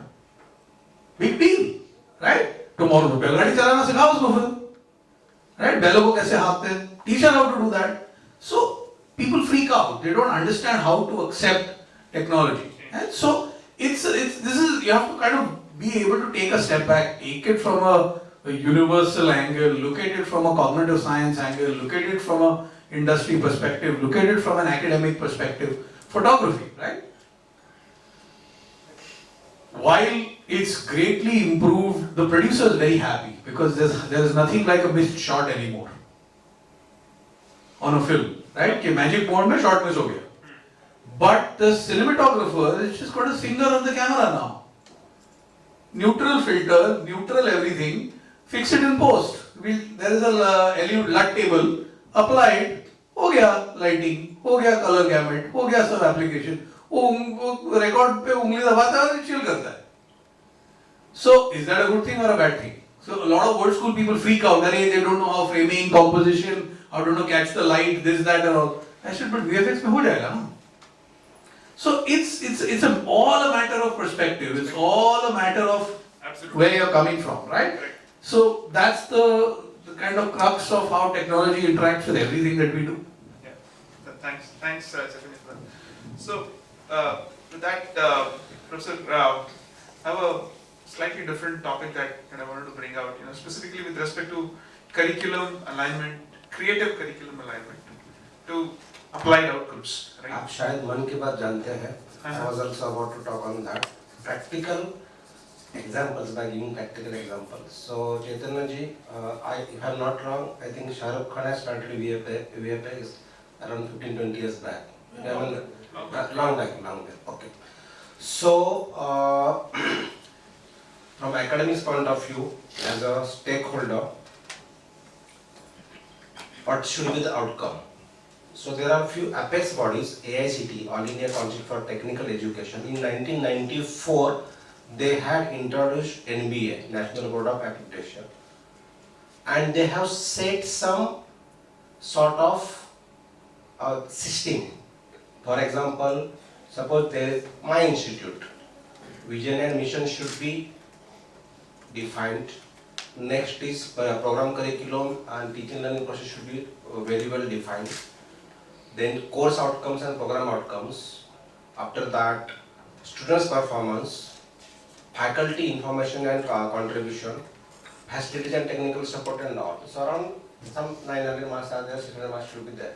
So at the beginning, when students enters in the first year, goals should be fixed, outcome should be fixed. That is the one way. Second, we talked about the entrepreneurship. So AICTE again has taken initiative like a student and professor can start their own industry, and there are tremendous benefits they have given. Even for 3 years, 100% tax rebate to the whatever profit they are going to get. And even आगे जाके मैं बोला कि they have waived off the attendance of the students. If any student is working hard on the startup, their attendance can be at 0%.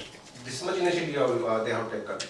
If I come to the Adobe digital learning platform, I think learning management is there, then e-learning authoring is there, then virtual conferencing is there.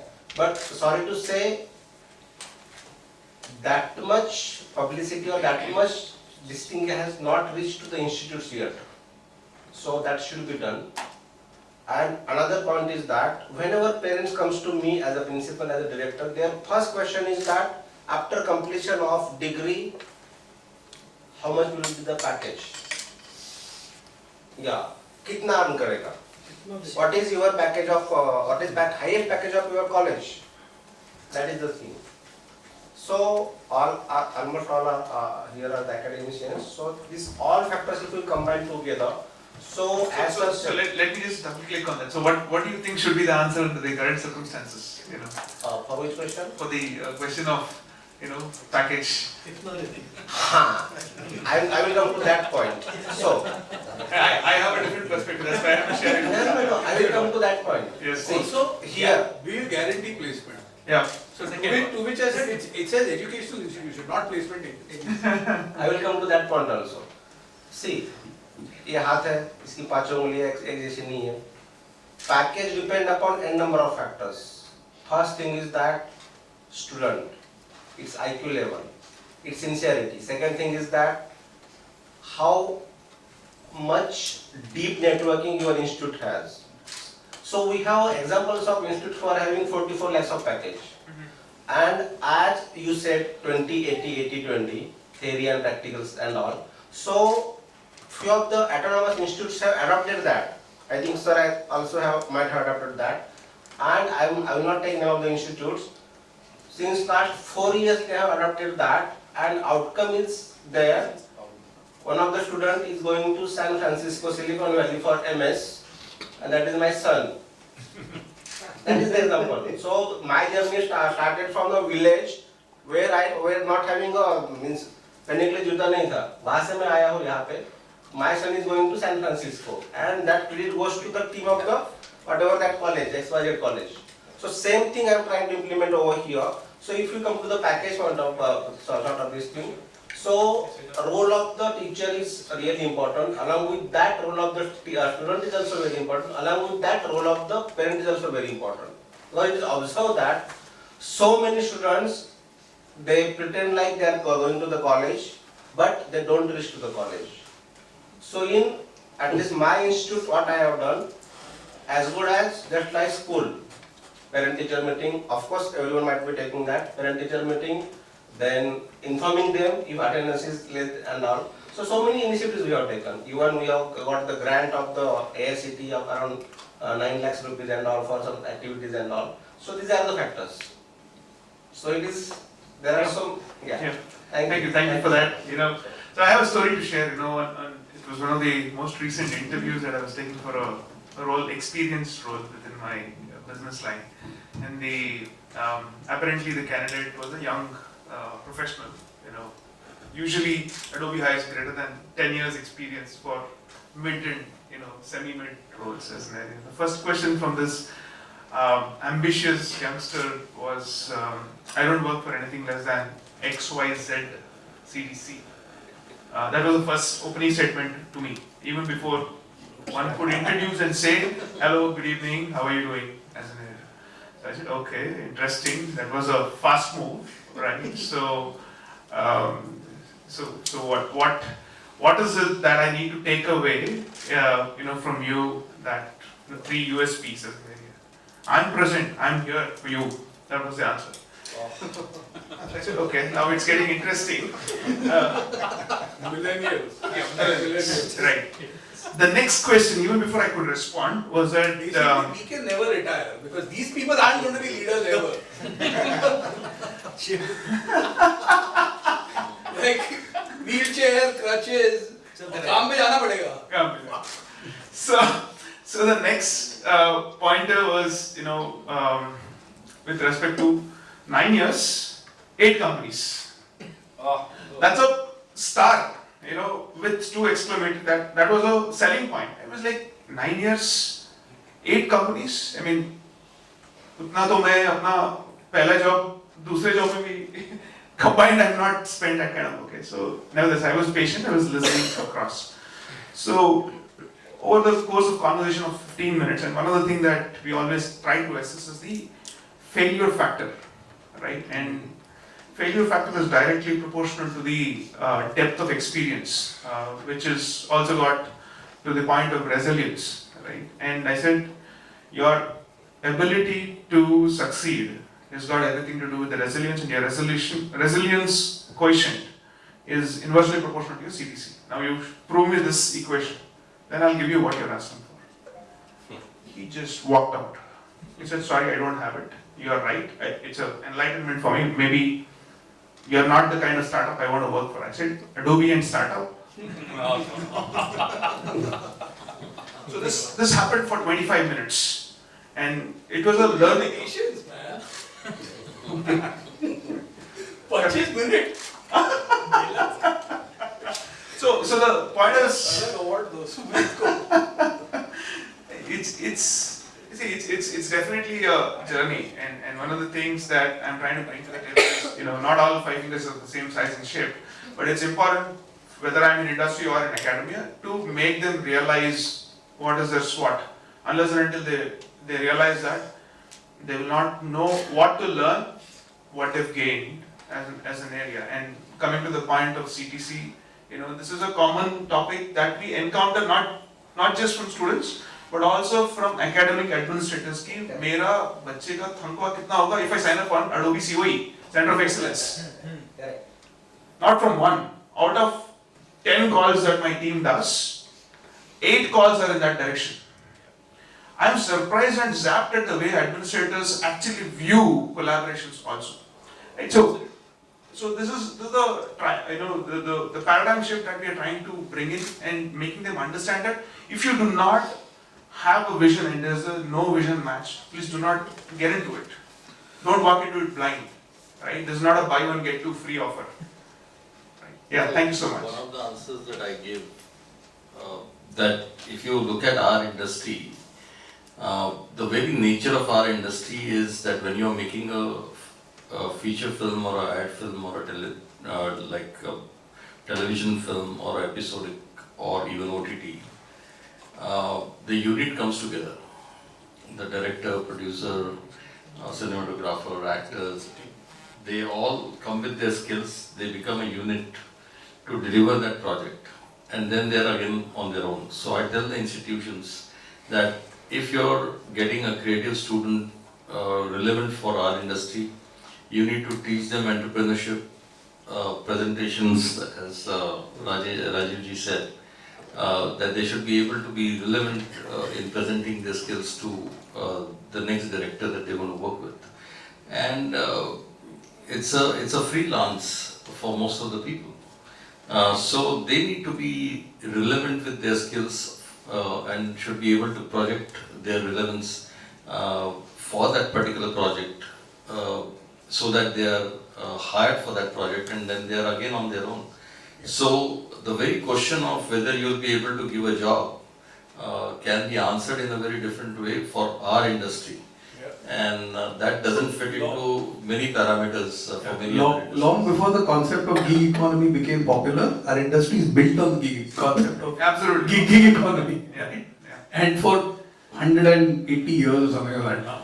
And the concept of bench is gone, literally gone in the industry today. And I think the concept of, I want to see the proof in the pudding than your resume has come in. Significantly. I want to see the proof in your project. How much of it is being attested by your peers? How much of it is being attested by probably industry leaders? And what is the ROI part of it? Is something that is coming in. Anyway, so let me move on in the interest of time.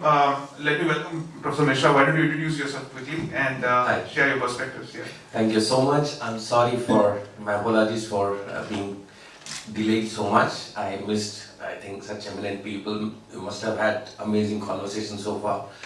I am Dean at Vijayabhumi School of Design at Vijayabhumi University. We are a 3-year-old university and we're known for liberal professional curriculum.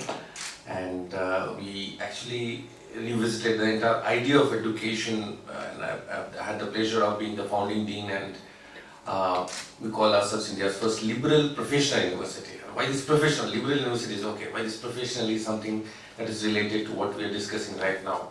It's about the employability. So when you make socially responsible professionals, yeah, so that's something that every parents would like their child to be socially responsible, yeah, like it's a good human being. But that's not enough. They also want them to earn a lot of money, yeah? And something that in terms of employability, very interestingly, yeah, in fact I completely resonate with your thoughts. Even you have a conversation with parents and we say we're a 3-year-old university, and then, no, what about your placement records? I said, first batch is yet to graduate. no, but placement. So they're so preoccupied, they don't even hear you. So that's something that happens. Now,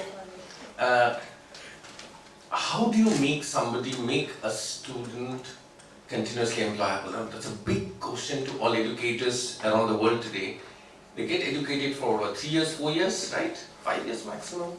Now what happens is, we are training them for next 45, 50 years. We don't even know how the world will be next 10 years. The technological advancement, filmmakers, they were making film with celluloid, they used to cut with scissors. Then the softwares came, they started doing digitally, right? We have seen from the VHS to our changes to beta to digibeta to all digital to what it is today. Now how the audience changed from one theatre to multi-theatre, then coming back to OTT, and all those things have drastically changed in the last 10, 15, 20 years, right? What it is going to be 10 years down the line, we actually don't know. But we are telling that we are making your child continuously employable. That's absurd actually. Huh? How do you do that? Now, for me, I think the future, based on certain data that I'm trying to put my point across here, like World Economic Forum, they actually do a lot of research and they have an annual report on employability. And what they do is they figure out what are the traits. What they figured out is if a student is multidisciplinary, yeah?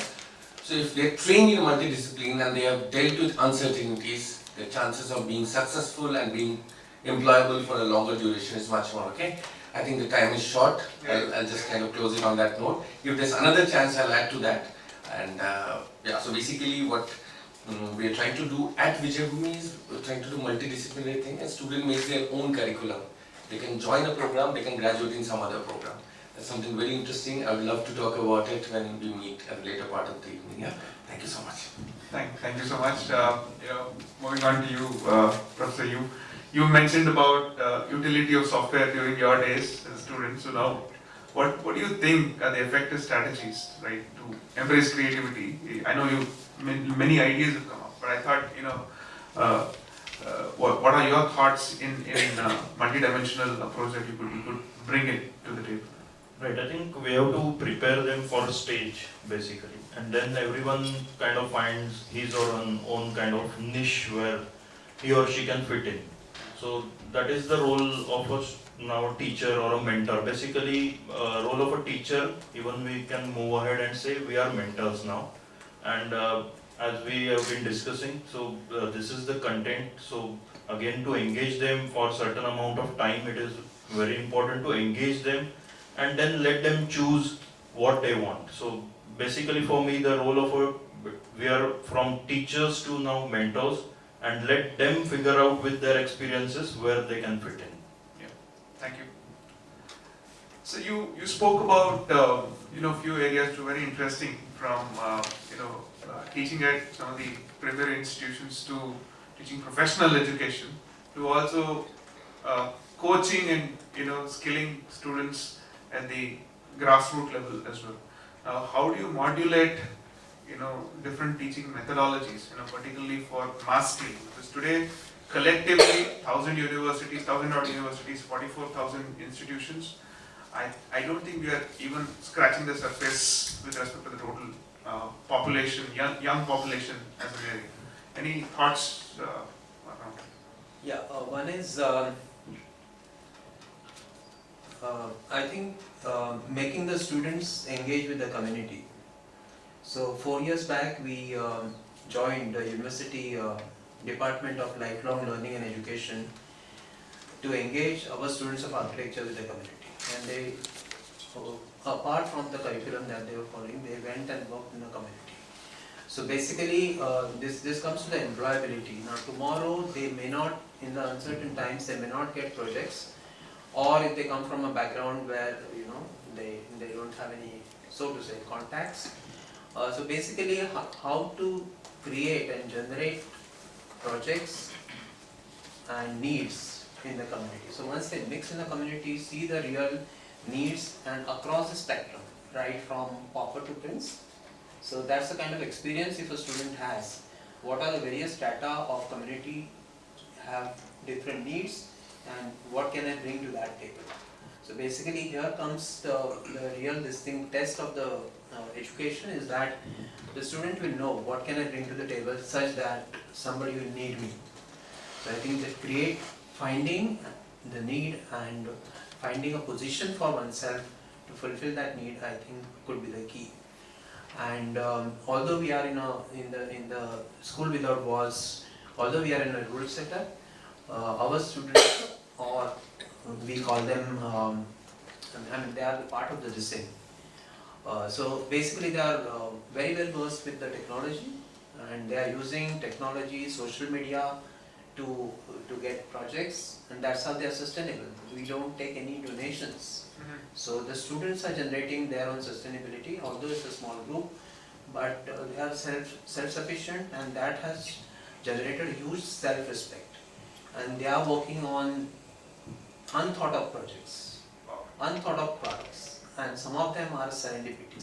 I mean, they have come out of a fungus found under a staircase, and then they used it on some other thing, and that became, and how to participate in exhibitions and showcase their products and then generate this thing. So I think they have a huge potential.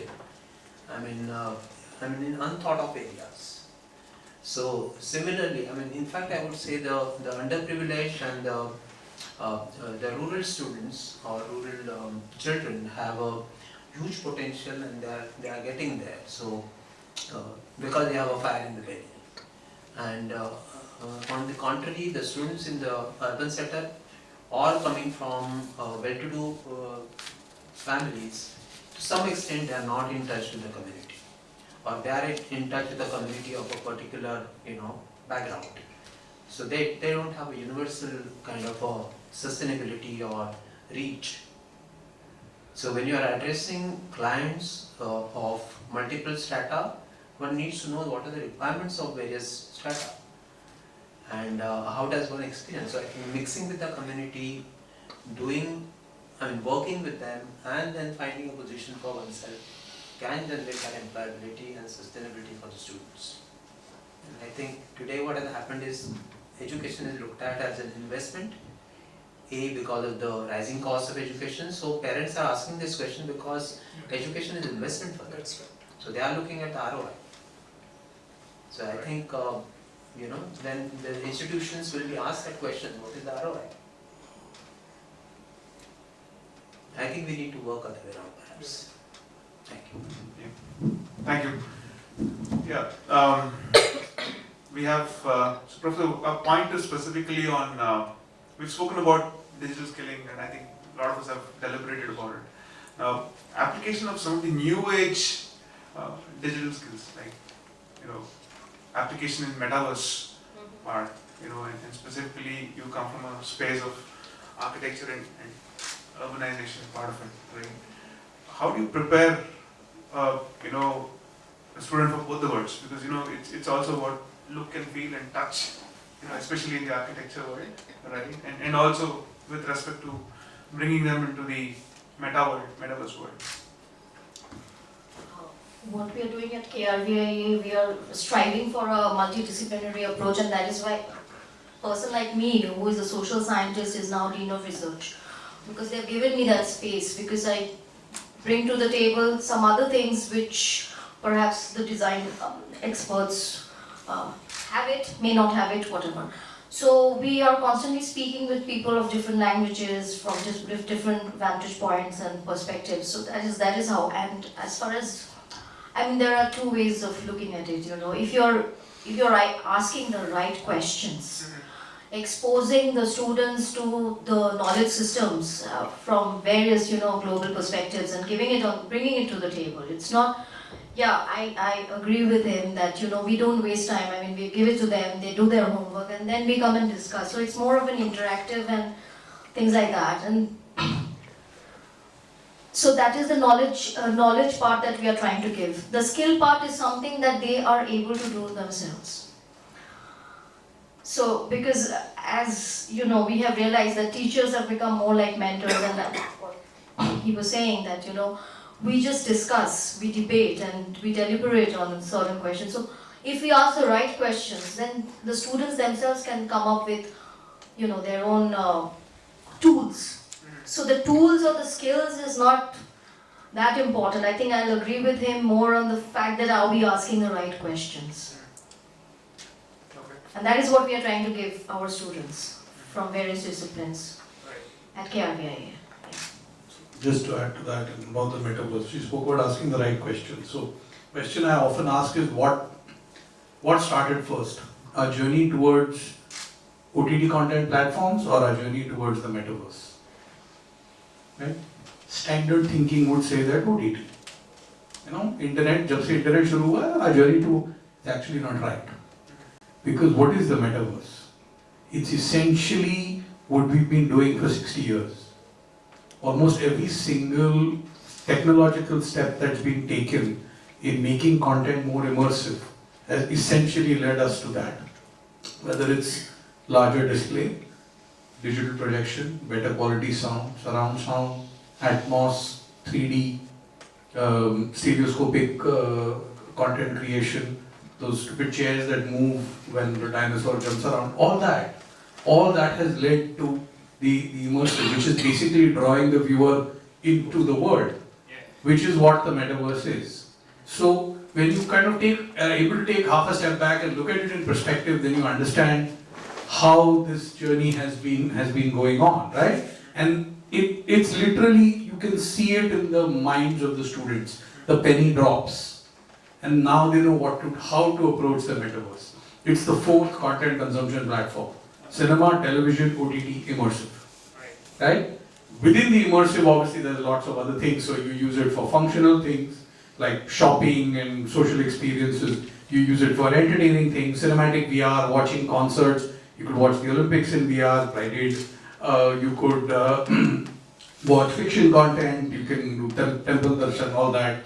And then you use it for production tools. So tools that have emanated from the immersive world, photogrammetry, volumetric capture, virtual production, are all production tools. So once you look at it, it's not that complicated. It's not, what's the big deal, right? The idea is you need to ask that first right question and set that spark off. And on millennials, while they're irritating sometimes, they're digital natives. They're also immersive natives. So they arrive at this conclusion much faster than digital immigrants like us. Right. Yeah. Mr. Mishra, would you like to add anything? True. In fact, this is interesting. Parallelly, I'll just tell a little story. Not a story, it's a fact. there's a place called Honduras in US, and it is known for massive hurricanes and storms and tornadoes. Yeah? And then there's a bridge, there's a river called Choluteca that flows through it. The river used to, every 2-3 years, the river used to go wild. Now, and there's be huge damage to like human lives and property. Now what happened is, the government finally decided to give that contract of a bridge to a Japanese firm which was globally known to make the most robust bridges. It happened. The Japanese firm went, developed more technology, and then finally the bridge was built. Now the year the bridge got inaugurated, there was a massive storm. Okay, what happened? Everything in Honduras got destroyed. Yeah? Almost everything. Now what happened is, there's huge, hundreds of lives were lost, but the bridge was still there. Yeah? Now what is that bridge? Let's try and understand what is happening today in education. Bridge was there, but the bridge was useless. Why? The roads from both the sides has disappeared. The river has changed its path somewhere else. Now the robust bridge is there, and it's a very iconic picture. If you look Google it, you'll actually find it. So the entire river has shifted. So the education today, what we are doing is we're building, all the parents, all the students wants to build that robust bridge. Now what is happening is, by the time you graduate, suddenly the industry has shifted somewhere else. Now how now asking the right question, let me try and connect this. Are we making a robust career? Is the need of the hour? Or should we make something which is more adaptive to the future technologies? But technology is changing. I'll give a little background of myself. I'm basically an artist, and then got into National Institute of Design. We're very lucky to have Macintosh setting up their own lab there, free of cost to the institute. Adobe kind of gave the software, we learned, and that was, I'm talking about 97 is when the lab was built, 97, 98, 99, 2000, the early days, when people were not even seeing Macintosh, we were actually working on that and trying that. That actually helped a lot, for the future, this thing around. Today, it's the biggest question today, I think, is adaptability. Yeah? Because something that has happened in pandemic, like people around the world, they were struggling to deal with it, right? Many big institutes in India, they have failed to handle pandemic. They took so much time to adopt to online teachings, online learning, and other learning tools, they were left behind. Many small institutes, they were far more adaptive to the change. They immediately started and has grown massively during this pandemic, right? Some of the big institutes are opening now for the first time after the pandemic. 2 years has been lost. The importance of physical classes and social skills, I think all of them are well lost. So I think on that note, I'll just kind of end my this thing. Yeah. Thank you, Professor Mishra. Thank you all for sharing your thoughts and perspectives. While I move on to the next round, I have a colleague of mine, Mohammed Yaman. Just a quick background of Yaman. He is a solution consultant. He consults the who is who in the industry, giving his perspectives of design and various aspects of consulting, towards solving various complex problems. He's a designer by profession. His last role was an academician in Pearl Academy, and he used to build curriculums for the most complex subjects. So I've brought him here from Delhi specifically to share his thoughts, largely around 2 to 3 areas which he feels are pertinent, more so in adaptive learning, and one of his favorite areas which he and I work towards specifically in schooling education and also in vocational education has been personalized adaptive learning as a model. Yaman, all yours. You have 10 minutes in the interest of time. So, all the eminent speakers here, thank you for your time, thank you for taking out time for today's symposium. So, what basically I'm going to talk about is nothing new. You all are expert in your own domain, and we are already talking about UI, UX, metaverse, augmented reality. What I'm going to talk about how Adobe is helping in these particular fields. what Adobe has. That is also something you already know, but I just like to add what new which we have. And then I will show you how our customers are using our products for building these kind of experiences. So as you all know that Adobe Creative Cloud, which is our collection of creative applications, we have around some background noise, yeah. Go on. Yeah. So we have around 20 plus applications which are around creativity, and like many of you have mentioned that when we talk about a design project is not something which is done by a one person. You need an army of people to complete one design project, be it a film, be it a UI UX project, product design project, or an industrial product design. You need multiple people to complete that. And when I'm saying 20 plus Creative Cloud application, so there is something for everyone. You need multiple applications to complete one entire project. So if I talk about film, we have Premiere Pro for editing a video. If I talk about for animation, we have After Effects to create those animations. Similarly, if I talk about UI UX, we have Adobe XD for creating mobile apps and websites, and Adobe Illustrator for creating icons and those kind of a thing. So let me first talk about the UI UX, which is a very booming field. The field was there earlier also, but especially after the pandemic, there was a tsunami of a job in the market because everyone becoming digital. So if you talk about digital, you need a UI UX designer. I'm going to talk about our customer Microsoft. And Microsoft is an Adobe customer. Microsoft is also a strategic partner of Adobe. And I'm going to show you how Microsoft is using Creative Cloud product. You all have experience, you all are using Windows 10, Windows 11. The entire experience of Windows is created with the help of Creative Cloud application. So let me play a small video here. Here in Studio H, there's about 200 designers. They do the design system work for all experiences at Microsoft. Services for the web, and then there's the store app within Windows, and then there is the store experience within console and gaming. And my team covers the full spectrum going across all of these canvases. As a designer, the most important thing to me is how fast I can get a design into the hands of someone else, see what they think about it, what are their emotional reactions to it. I want something that's efficient, that's fast, something where I can collaborate with my other designers. Traditionally, Microsoft has been a house of many brands. What we want to do, and where horizontal teams like mine play a big role, is to bring all of our products together under one holistic, unified design language.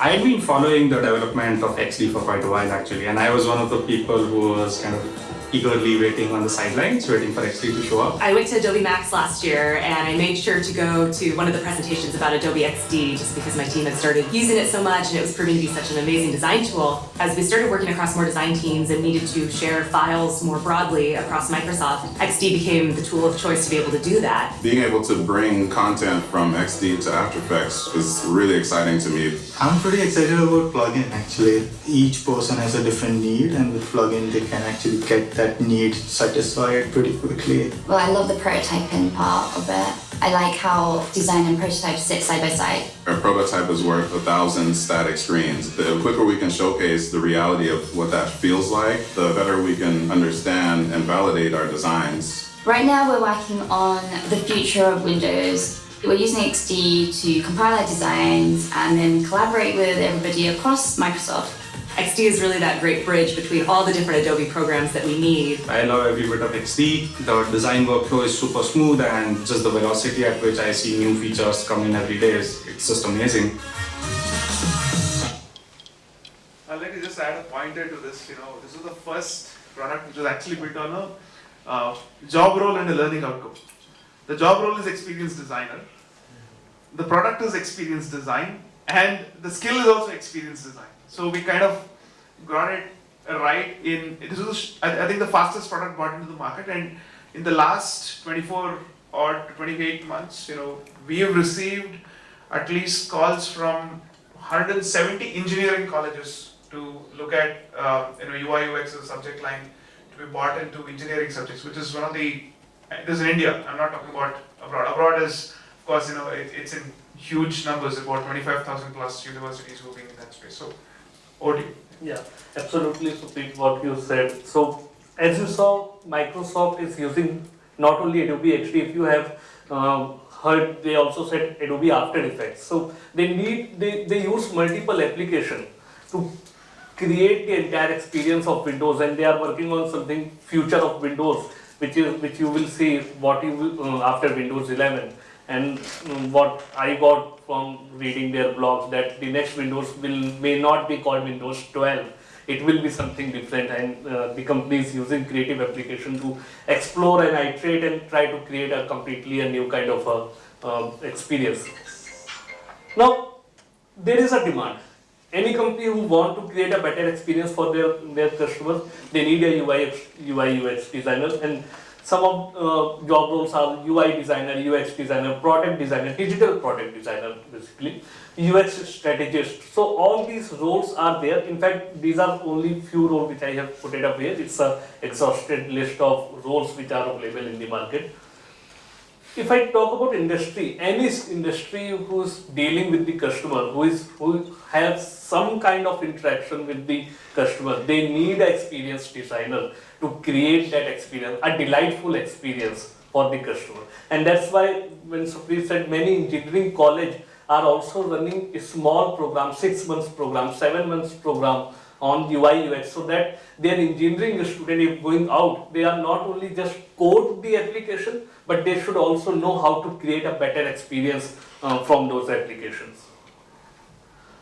If I talk about in India, our education partner, Srishti Design School, although there are many who are running the UI UX program, we have put some on this slide. So Srishti is using our Creative Cloud application, and they are teaching UI UX design program in their creative and applied computation domain, and also in the BDES, they are in the digital media arts, they are teaching UI UX design program. Chitkara Design School is running a dedicated full-fledged 4-year UI UX program. So it's not like the first year will be a foundation, and the second year or third year and fourth year you will learn some bit of UI UX, some bit of communication design. It's not like that. Complete the entire 4 year you will learn only UI UX design. And in communication design and animation, they have put up a module just to give a sense to communication design student and animation student what is UI UX design, so that in the design field, if they cross the path with UI UX, they should know, okay, what is it. In global level, we have a university called Full Sail University. They have provided the access to Creative Cloud for their entire students and faculty, and they are using Adobe XD and Creative Cloud, not only creating a website or an app experience, but the students in Full Sail University are also creating a varied kind of experience, maybe a IoT based experience or a infotainment experience for a car dashboard which we see. The second skill I would like to talk about 3D design. Very common skill in the AVCG industry, everyone knows, but what I'm going to talk about is in the CPG industry, consumer product goods. This 3D design is becoming a very popular, because in the pandemic, no product company was able to shoot their product. All the studios were shut, all the photographers are not available. So what they were doing with the Adobe technology, they were doing something called virtual photography. And to talk about more, our customer Coca-Cola, they are using our product for a virtual photography. What made Coca-Cola the real thing and the global icon that is today was not only the product, but everything that was created around the product, which was definitely like a design-driven company. And I think if you fast forward to today, somehow nothing has changed, because our approach to design is really the same, trying to craft that ecosystem and making sure that we are being relevant, attractive, and useful to people's lives. With the Topo Chico hard seltzer brand, it was our first venture into a new category. Because of that, I think it allowed us to have more freedom and a license to experiment more, to try different things and new ways of working. We originally were handed a brief. It was a simple brief that says, ready-to-drink alcoholic beverage is an attractive opportunity for the Coca-Cola company and aligns with our mission to refresh the world. Just like other major companies during the pandemic, we were not able to have any in-person meeting. And the greatest challenge was not being able to see them in prototype in person. Eventually, we realized that we had this two-stager. To us, Stager is a virtual studio. We were able to bypass all of the photography and physical mock-up in the initial phase.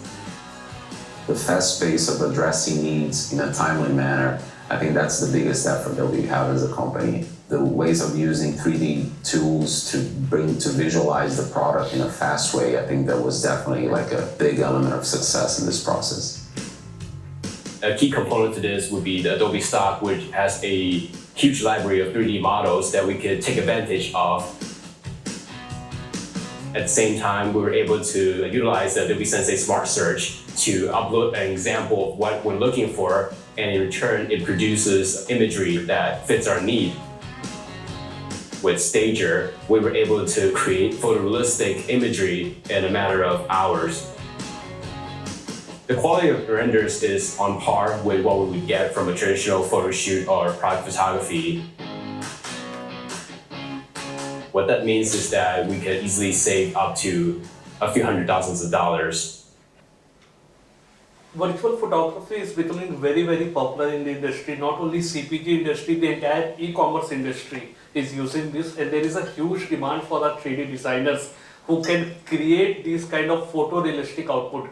In fact, on the Amazon and Flipkart, whatever you see, they may not be a real photographs, they are a complete render. And with the help of Adobe technology, we made it very, very intuitive that even a graphics designer, if a graphics designer try, even he can also convert or create these kind of photorealistic outputs. Yeah, this holds good for the biggest market, which is the real estate and structural engineering market also in India, and we are seeing a tremendous impetus from the PMC companies. We are seeing a lot of focus coming in from digital architects in this space. The other sector which we didn't anticipate, but we are seeing a humongous amount of focus is on the edtech companies. More so in terms of giving that immersive experience in the learning space, as diverse as literature to mathematics to a whole host of things which probably you could even imagine about, and they're getting into every minutest possible thing in terms of visualization as a technique, in a very effective way.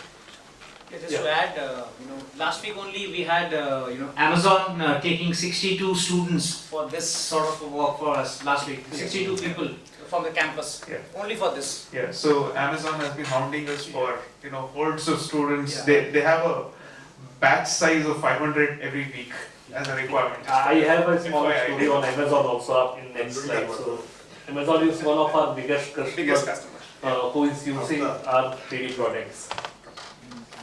So in 3D design, the job roles are typical, which we have in our animation field also, 3D modeler, material design, texturing artist. So people who may not know, in Adobe Creative Cloud, we have an entire collection of 3D application also. We call it Substance 3D Collection. It's a collection of 4 applications, and every application has their own kind of USP.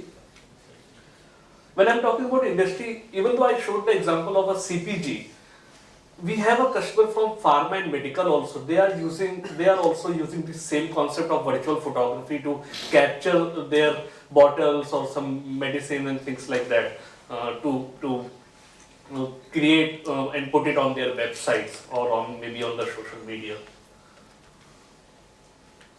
In India, I put one of the college here, UID, because I visited here and I saw how their students in product design and industrial design, they are creating a photorealistic output from their furnitures or maybe any CPG product or any appliances. So even though the students are from product design and industrial design, they are now, UID faculties are putting them into running a module and also assignment where a student has to create a complete output from a software, and it's mandated. So it's good you have sketches and everything, but you need to create a digitally rendered output. So just to assess the skill of the software understanding, how much you have understood the software.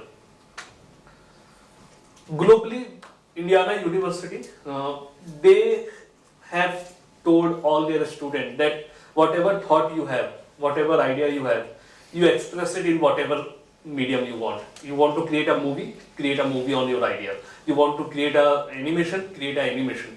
But what we got to know from Indiana University that many students took a 3D design approach because our 3D collection of applications are very, very intuitive. When I'm saying intuitive, I'm not talking about a complex level of animation level of software. It's very easy to use, like on the concept of Photoshop and Illustrator. So very intuitive. So we were surprised to see that many students in Indiana University, they use our 3D application to depict their ideas and their thoughts. And this is multidisciplinary in nature. This is what we give to understand. It's not just the design students or students from the core creative background per se. So even from a technological background, they use our Substance Stager and Photoshop to create and depict their ideas. Biotech is another area which we've seen. Yeah. We were talking about 3D, so it can't be, we can't talk about augmented reality because most of the time our content in AR is 3D, although we can have a 2D content also. Amazon, we are talking about, they are one of the biggest customers who are using 3D.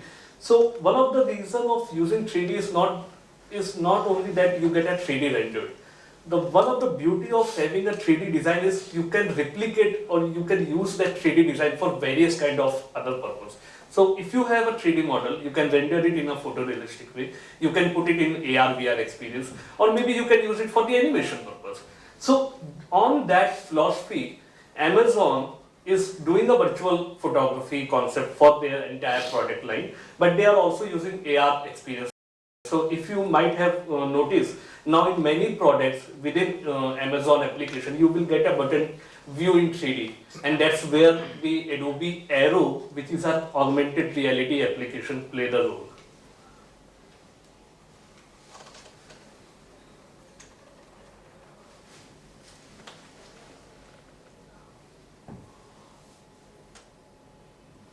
I think this video doesn't have a sound. Anyways, the concept is simple. Whatever product you are looking, you can view that product in the real world, figure it out. Do you want to buy it or will it fit in your house? And based on the real world experience, you can make your decision of purchasing that particular product.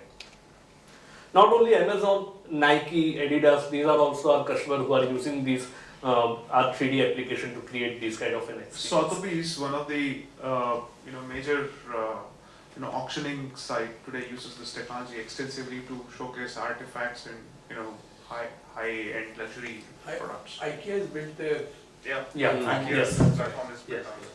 So, and that's why on a very high pace, like Avir also mentioned, on a very high pace, they are building up a workforce in their Hyderabad and Chennai office. So with this as well as the earlier one, the ask that's happening is because people are now able to, because quality of screens is getting better. So what seemed like photoreal 2 years ago or 1 year ago no longer looks photoreal, looks fake, right? So the idea is to try and build in some elements of photogrammetry.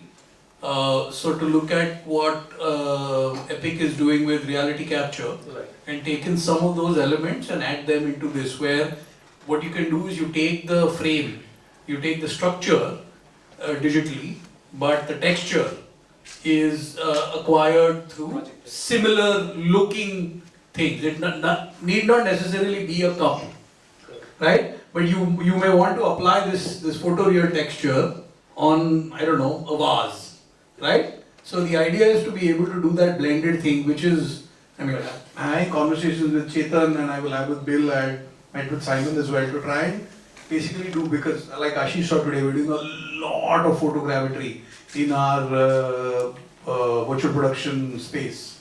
So we've got, I have a full-fledged 2.5-3 acre farmhouse of Kerala that you can take a virtual camera and walk into now in any game engine, or like a old school Portuguese house. The idea is I can't take that texture which is so rich, which I shot. If I want to apply it on a curtain, I can't.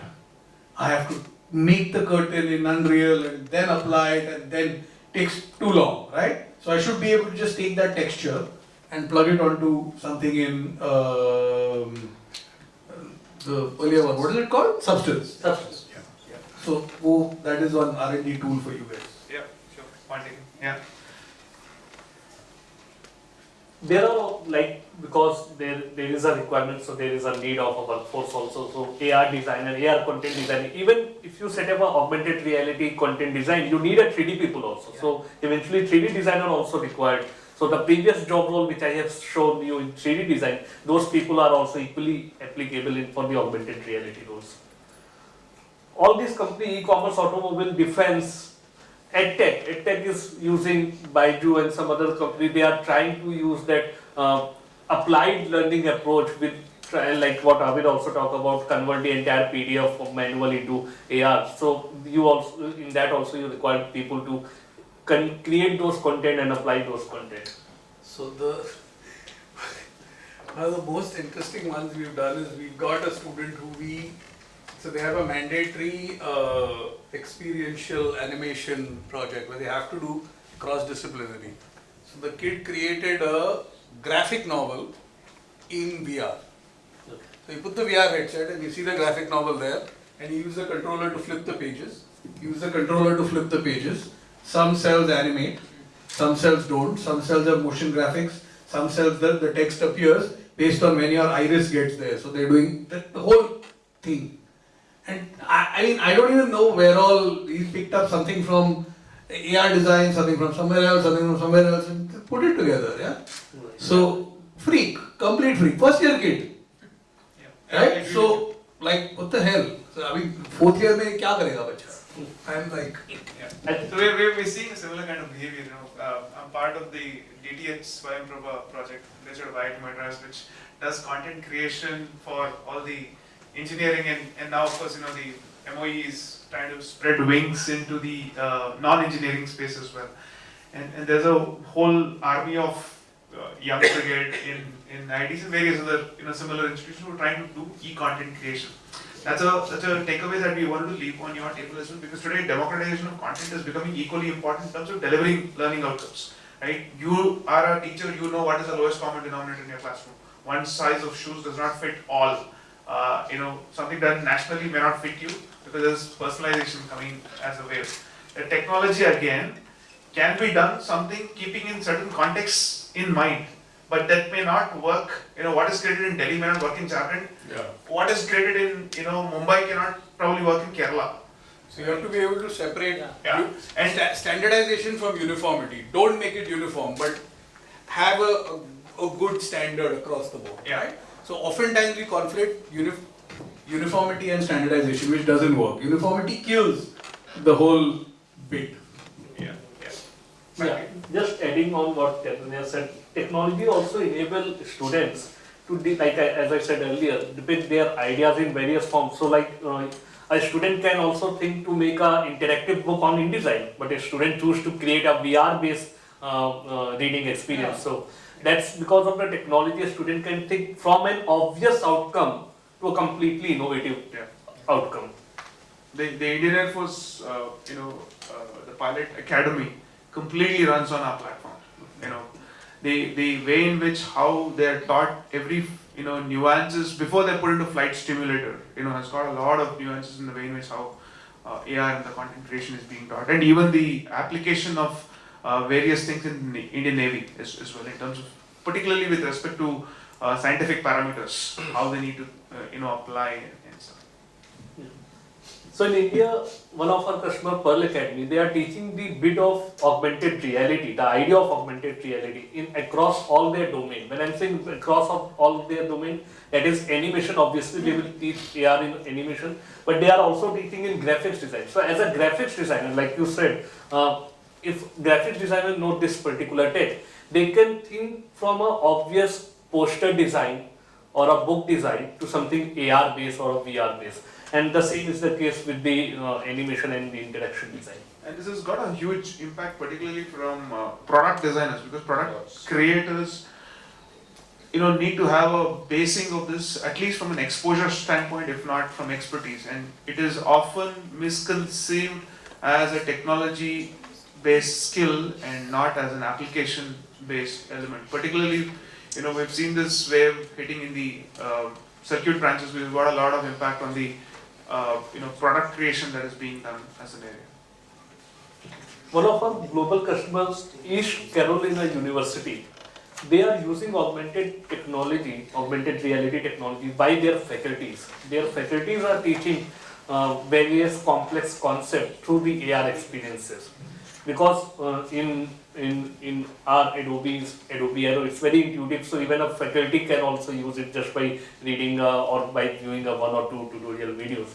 And of course, when the faculty is doing, then a student also get encouraged to use AR technology and depict their ideas and their thoughts. We are talking about all these big words, so how can we forget this current talk of the town? But like, I just want to add and not spend a lot of time what Chaitanya said. It's a culmination or an amalgamation what we are doing. It's just a new world which is quite, even in fact if you read the history, it is not even a new world. It is a very old world. Well done to Mark Zuckerberg for selling his brand through it. Right. What I want to talk about is some of the industry trend which is going on in the umbrella of, I would say in the umbrella of metaverse, augmented reality, virtual reality in gaming, digital marketplace. We have now complete digital marketplace where you can buy products and sell products. I'd like to just spend a minute on digital marketplace, particularly from an Indian context standpoint, right? The entire, when you say digital marketplace, it's technically in Aam Aadmi language, bazaar, digital bazaar, right? And the first biggest customer that we had in India was Government of India. Not many people know it. Right? The Indian tourism website, which is the Atithi Devo Bhava, which is one of the most complex sites in the world, is running on our platforms. Of course, run by various IT services players as an area. The most complex localized language platform from a marketplace standpoint, which is Malayalam Manorama platform, which caters to about 155 marketplaces, matrimony to real estate to whatnots as an area, is running on these platforms. And these are massive transformation projects that have happened. And the kind of manpower and the skilling that is required to run some of these complex, including the current one which you are experiencing, income tax department site, which used to suck at one point in time, but today you have ultra aggressive digital campaigns coming to your doorstep, is again running on some of these platforms. more now. Yeah, that depends on who the designer is. We've given our it's different. Yeah. So point I'm trying to make is the marketplaces, even in the agri world today, we cater to a lot of large agri marketplaces as well, and they're doing phenomenally well in terms of giving farm to home models really well. Yeah, speaking on the government part, so the entire income tax website is revamped on the Adobe XD only. So because I showed the example of Microsoft, so there is even the direct taxation, departments. If anybody have an experience and exposure of working with the Department of Direct Taxation, they changed the way how things work. Invest India, when many years ago you would have seen a sea of investments that came in, huge impact in those zones as well. Virtual art galleries, there are many virtual art galleries are running on the platforms. Digital retail stores are there, which is running on it, and they are always on retail. You just wear your any big billion India sales, just remember us. One of the biggest 10,000 people is an average number of Adobe skilled manpower who runs that show on an average that we hear from at least my commercial team who runs the. One of the biggest trend, I would say, or the field you can say in the metaverse, because of that metaverse got famous, that is the social networking space. It's the virtual world and it's always on. You just wear your headset and you go, you can buy, you can chat, just like our real world. That's the next challenge for you, is to make that photoreal. Yeah. Without having computers crash. Yeah. Right now the challenge is the yeah, right now the challenge is the headset which we are wearing. No, headset no, the even standard, yeah, even 480p avatars say if you have more than 20 in a room, the bloody damn thing crashes. NFT, just like metaverse, this is also a buzzword in the market. Just like to highlight one. See, there are certain areas, no matter what we like, what we don't like. There are organizations, there are individuals, there are consumers who actually would tend to go towards that. You know, there are buyers of NFT, let me know because I want to sell. there are people who actually want to buy Adobe software using NFTs today. We have at least about, of course I can't comment on it officially, don't quote me anywhere, but about 1 million people who are coming to us and saying, hey, we want to tokenize. So they want to give you NFTs and take products. Yes. Don't take it. Yeah. The whole concept of shared economy is also is running on this NFT, and I am happy to tell that Photoshop has a direct integration of one of the biggest NFT platform, OpenSea. So you create a content in Photoshop, and directly from Photoshop you can put your content in the OpenSea marketplace with your entire NFT tokenized. That's the hope, that at some day we will have pretty looking NFTs, because right now they don't look good. Right. Can I add something on the very first point here? Yeah, please. Just a minute, I'll not take more than that. So we usually put augmented and virtual reality with gaming industry, right? Yeah. So I had the opportunity 4 years ago, I attended a global seminar in New York called FOST, F-O-S-T, Future of Storytelling. And let me tell you what it talks about. It talks about the way we consume stories, like in terms of films, today is going to be very, very different. Our technology is already there. It's just that, the feasibility is not there. Probably it's there today. I'm talking about 4 years ago. So what I experienced there was, like you are no more passively consuming cinema. You are an active participant. In a world today, like where a little before we were talking about the Kerala has a different content than Gujarat, it's not even there. In one family, everybody has a separate screen. Every family member consumes entertainment stories differently. Now what happens is, based on my profile, I become a character, I enter the cinema, I make changes there. It's no more gaming. It's a cinema, it's a story that I decide how to take it further. And that's where I think the technology is enabling us in terms of little experience. Once you wear those glasses, what happens is your surrounding changes. Means like suddenly everything becomes bigger, everybody looking at you like this, so you suddenly feel you have become dwarf or tiny, maybe you're as big as an insect. Yeah? And the moment that you do something else, you're supposed to, then you want to be normal. So you press a button, you want to be normal, but you can't find the button, and you become a giant. Yeah? Everybody is looking at you, so the whole feeling is happening. And this our visual information, the information that we consume through our ears, these are eyes and ears are very, very important roles to play to how we perceive things. Yeah? And then the next level is going to be touch, like supposing somebody is delayed, somebody can actually walk in here. All of us are wearing our own, what do you call that? VR. VR. And then somebody is just walking in, sitting at New York, somebody is just doing that right now. All you do is the next moment would be you can handshake, you can hug, all those things. Yeah? We're doing a project with Tesla Suit to now try and do immersive impact of fiction content on viewers. Let's see what happens. Yeah, thanks. But it's cinematic VR, so I don't know how many of you are on the Oculus VR platform. If you are in the studio, download something called MIUBI, M-I-Y-U-B-I. Created by a studio called Felix and Paul. Felix and Paul is like Steven Spielberg, everything put together of VR. It's a 42-minute cinematic VR experience. Brilliant. Interactive plus dramatic. Couple of times you'll have to take the VR headsets to wipe your eyes. It's that good, right? And you don't even feel how 40 minutes goes by. So there's a lot of cinematic VR content out there. This is one of the best pieces I've ever seen. Can you just repeat that once? MIUBI, It's by Felix and Paul. Anything Felix and Paul did has done pretty good, but this is exceptional. Yeah.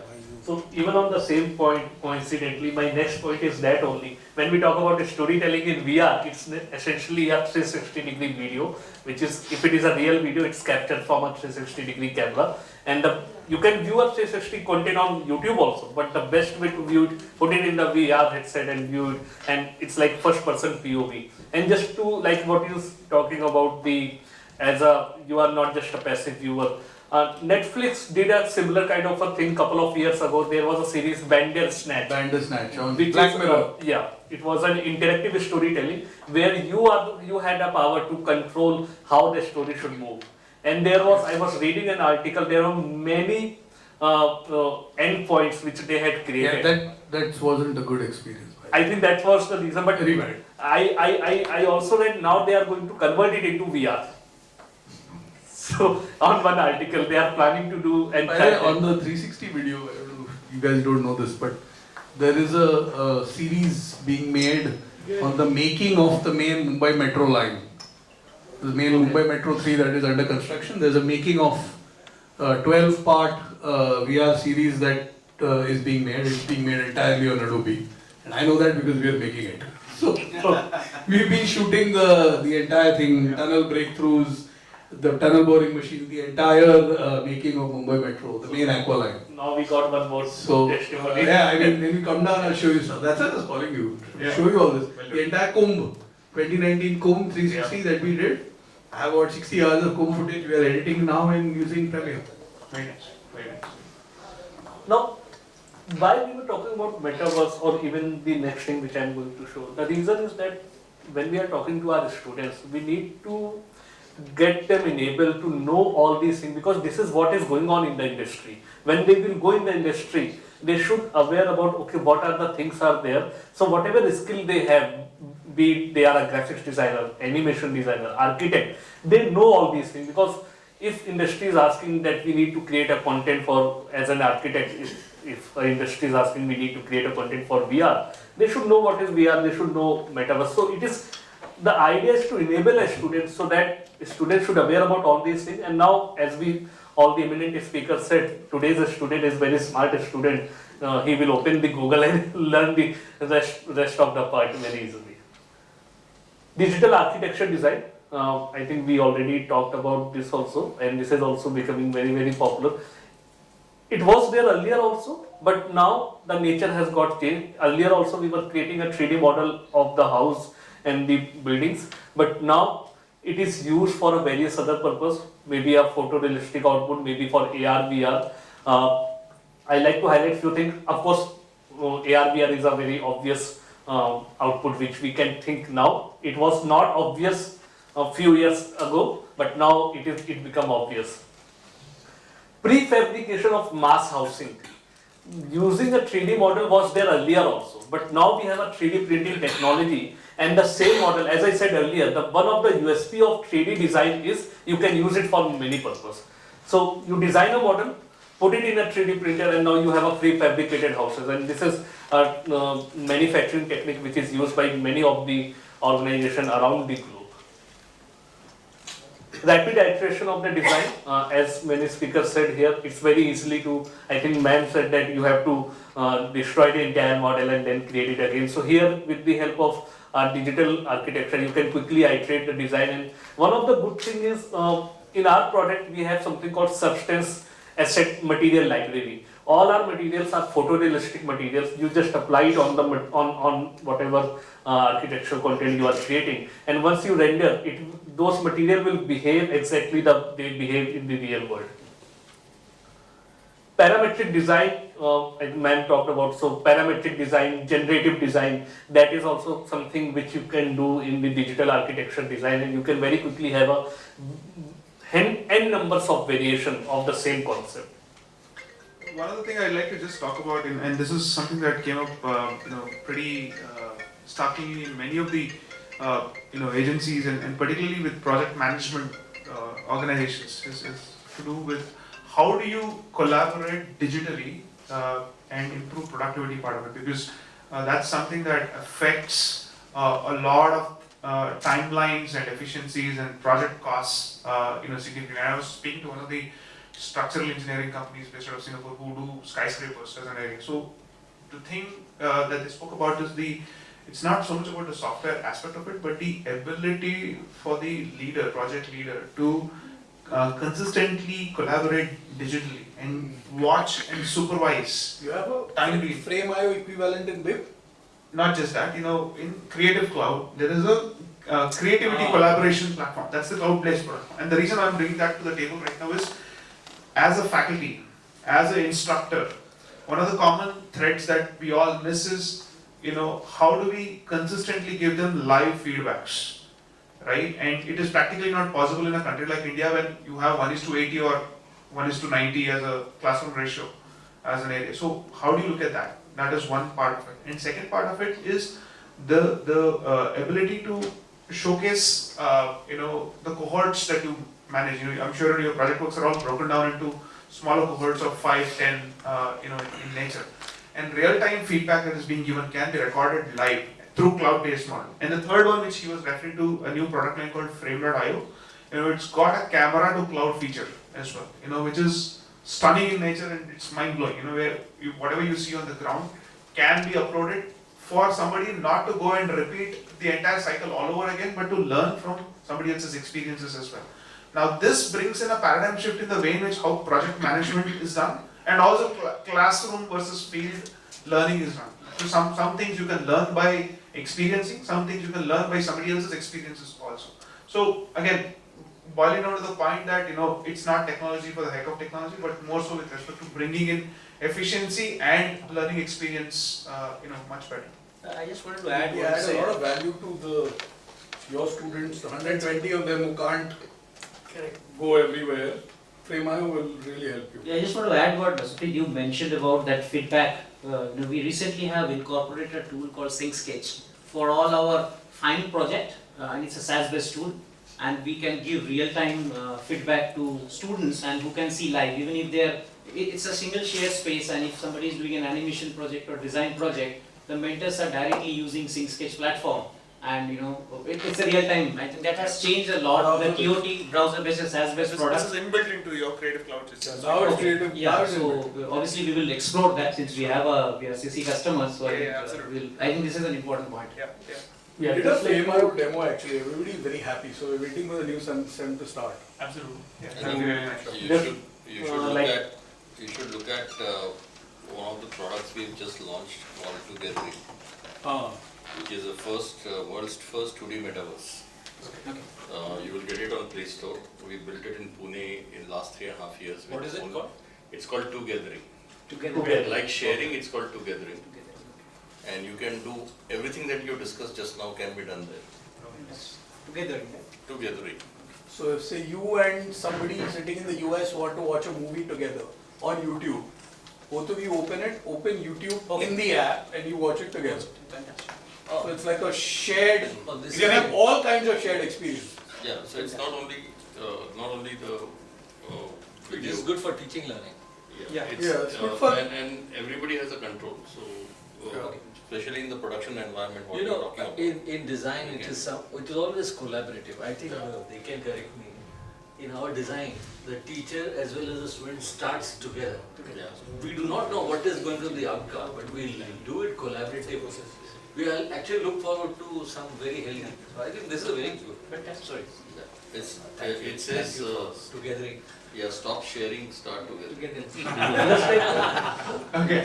Yeah. Thank you. Just like to add two pointers here because we are talking about.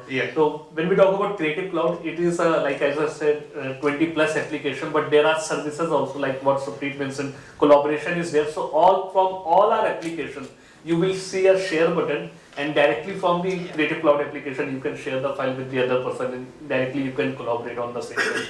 Just to add what Abir said, very soon you're going to hear from Adobe. We are also coming up something on the collaboration front, dedicated one where you can bring all your files, regardless any Creative Cloud application, and you can do audio, video based share like collaboration on. That's already there. No, this is different. It's a different. Like an overlay on top of the corporate level, all in, One more request to you. We have another unique It's set up in Pune called Curious Minds. It's called QME Labs. Okay. Please have a look at that and the way they use or Adobe products to create. Sure, definitely. That's out of our architecture. One last point I'd like to highlight upon from a feature set, which is very, very critical to student success and many of you miss it, is a platform called Behance Pro. Now, the point I'm actually trying to highlight upon, the point I'm trying to highlight upon is full of Behance links. Yeah. The irony of our country is we don't showcase our talent. So how do you expect them to get jobs? No, I think it's two ends of the spectrum. There are some people who showcase too much talent. There are some people who don't. Yeah, but if you on a scale of 10, if I were to look at the 44,000 odd institutions in the country, probably about 7% is what we see as talent showcase. Realistic talent showcase. Rest of them is all words which nobody even reads. I'm sure you didn't read what was written on my slides right now. Similar is the hiring manager and me, right? So many of you who do hiring, right? The fact is, particularly in this space, and not just in this space, but also in any product related space, is the fact that, proof is pudding. Proof in the pudding is very, very critical. And we've seen a significant uptick in the way in which passive hiring is happening on Behance Pro as an area. So please take a look at it. There are free and paid versions. The good part is your students cannot post anything beyond 2 words. It's largely your project works that they do, and it's got a significant impact. And we've been requesting a lot of people in the ministry to look at bringing an element of student showcase as a must-have in every program, whether UG, PG, PhD, or a non-degree program as an area. Yeah. And we are also building a marketplace. We have built it, but we are now enhancing it. And that marketplace will be to monetize students. Absolutely, yeah. Monetize their Your student can reverse bid their work that they have done. If they're confident, they can apply for jobs. They can showcase the how part of it. How did they approach? It's not like I stole his artwork and project work and I'm showcasing it, which happens many times as an area. Stock is not marketplace right now. Huh? Stock is a commercial marketplace, but when we talk it's about not a user marketplace yet. It is a marketplace. From a user perspective, you need to register as a contributor, and then you can. So it's like 0.5 and all. Yeah. So again, a takeaway for the educators is students do good work, they register, they can become a part of the royalty schemes as well. Like to just have an observation. An emerging area of academic discipline is digital humanities, an intersection between digital technology and culture. If you just look at the job market in digital humanities, a degree in digital humanities, all over the world, it is unimaginable, the type of. And large number of students are getting to this. Of course, in India, not very much, but several, for example, interacting with geography, culture, history, culture. It is called digital humanities. As an academic discipline, as well as a professional discipline, also it's emerging. Of course, there are some discussions here are going.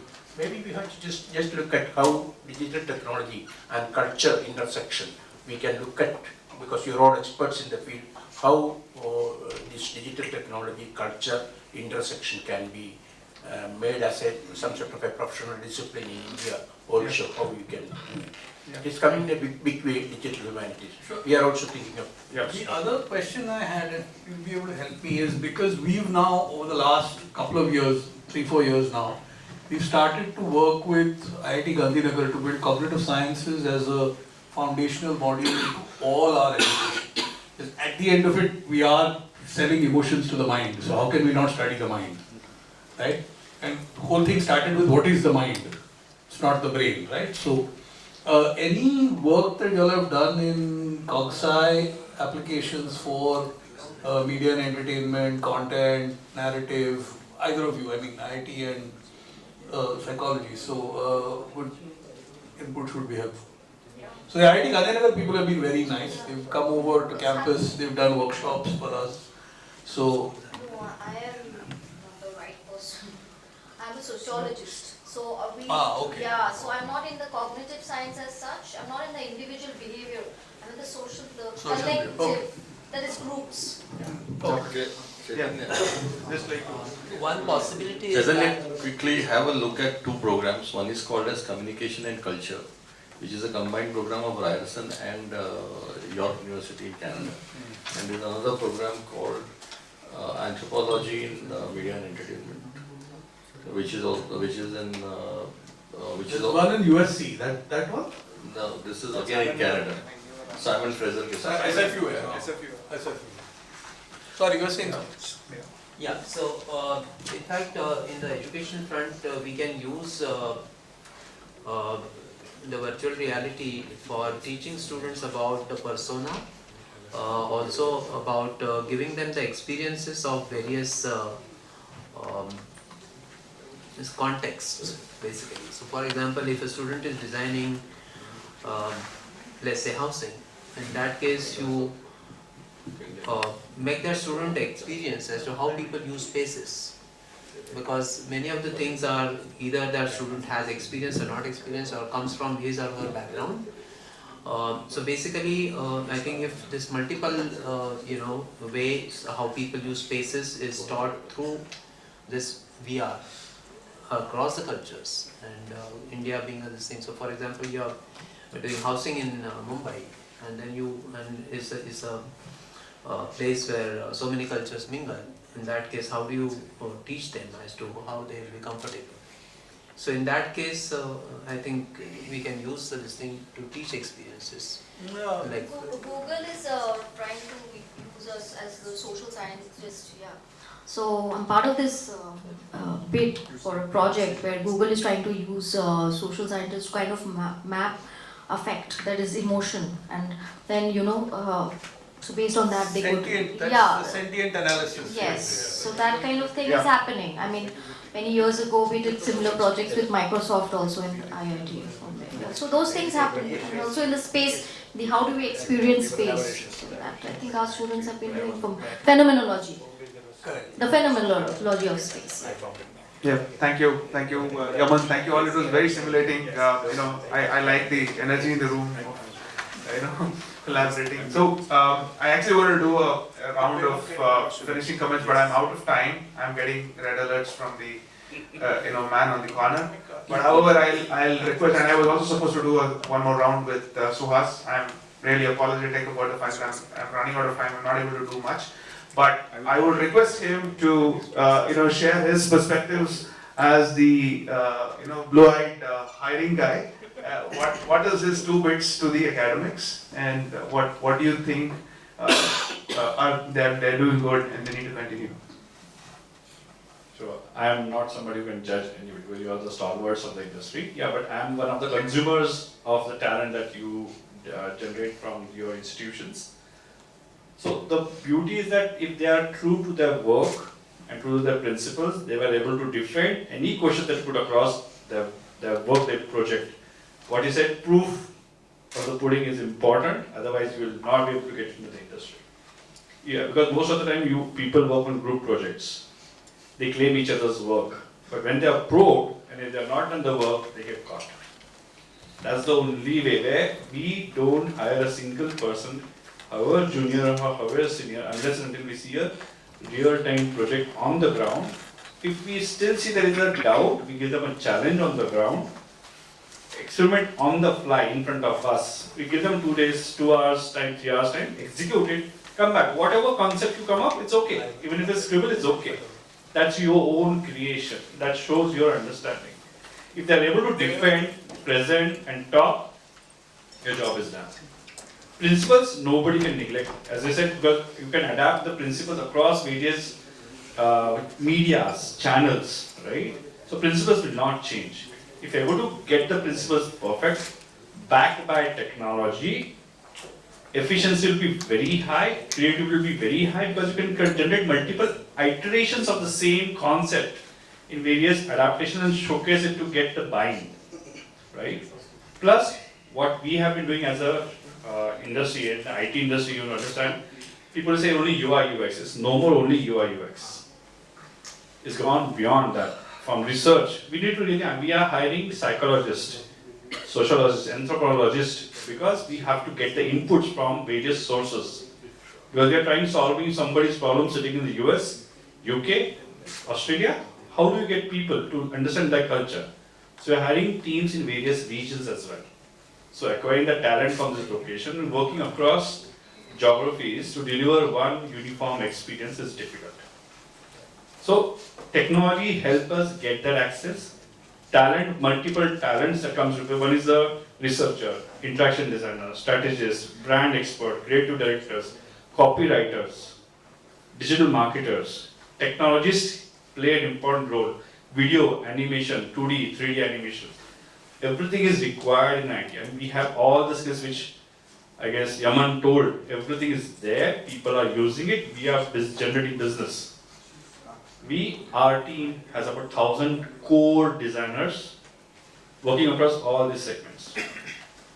AR, VR, metaverse, video animation, e-learning. Imagine you are learning out of books. Nobody using user manuals. All virtual learning, 3D creations are happening. So all interactivity is happening. Measuring is happening. Adobe has a very strong platform at the back end. They started with the Creative Cloud, but Creative Cloud is used for creating content. But then how do you consume the content in the back end to make it available for people to consume it? It's through the AEM tool that they have, the Experience Cloud. Experience Cloud is backed by your target. Target is where how to reach the content that you have created to the right audience. And it's reading to the audience, this target tool, and how do you measure it? Adobe Analytics. So that what inputs you have got from the feedback goes back to improvising your design. So technology is really helping us do all those things online and live at scale. Plus, it is also allowing us to do content delivery at multiple languages, as I mentioned, localization. So really, imagine we are using it for virtual reality, we are using for insurance company. Imagine how would we use virtual reality for insurance. It's really tricky. If you imagine the damage assessors, I will have to maintain multiple properties to get people on one floor, one location, teach them how to do a damage assessment. I can simulate a particular ecosystem, right? Wherever they are in the world, they can learn about it, measure it, give a quote. Rather than bringing them to one place, do a classroom training, why not required? So using the technology efficiently to deliver the content and make the ROI. Because the iteration in the industry is very high. Life sciences customers, people are using it like, how do we reduce the panic during the vaccination? Virtual reality.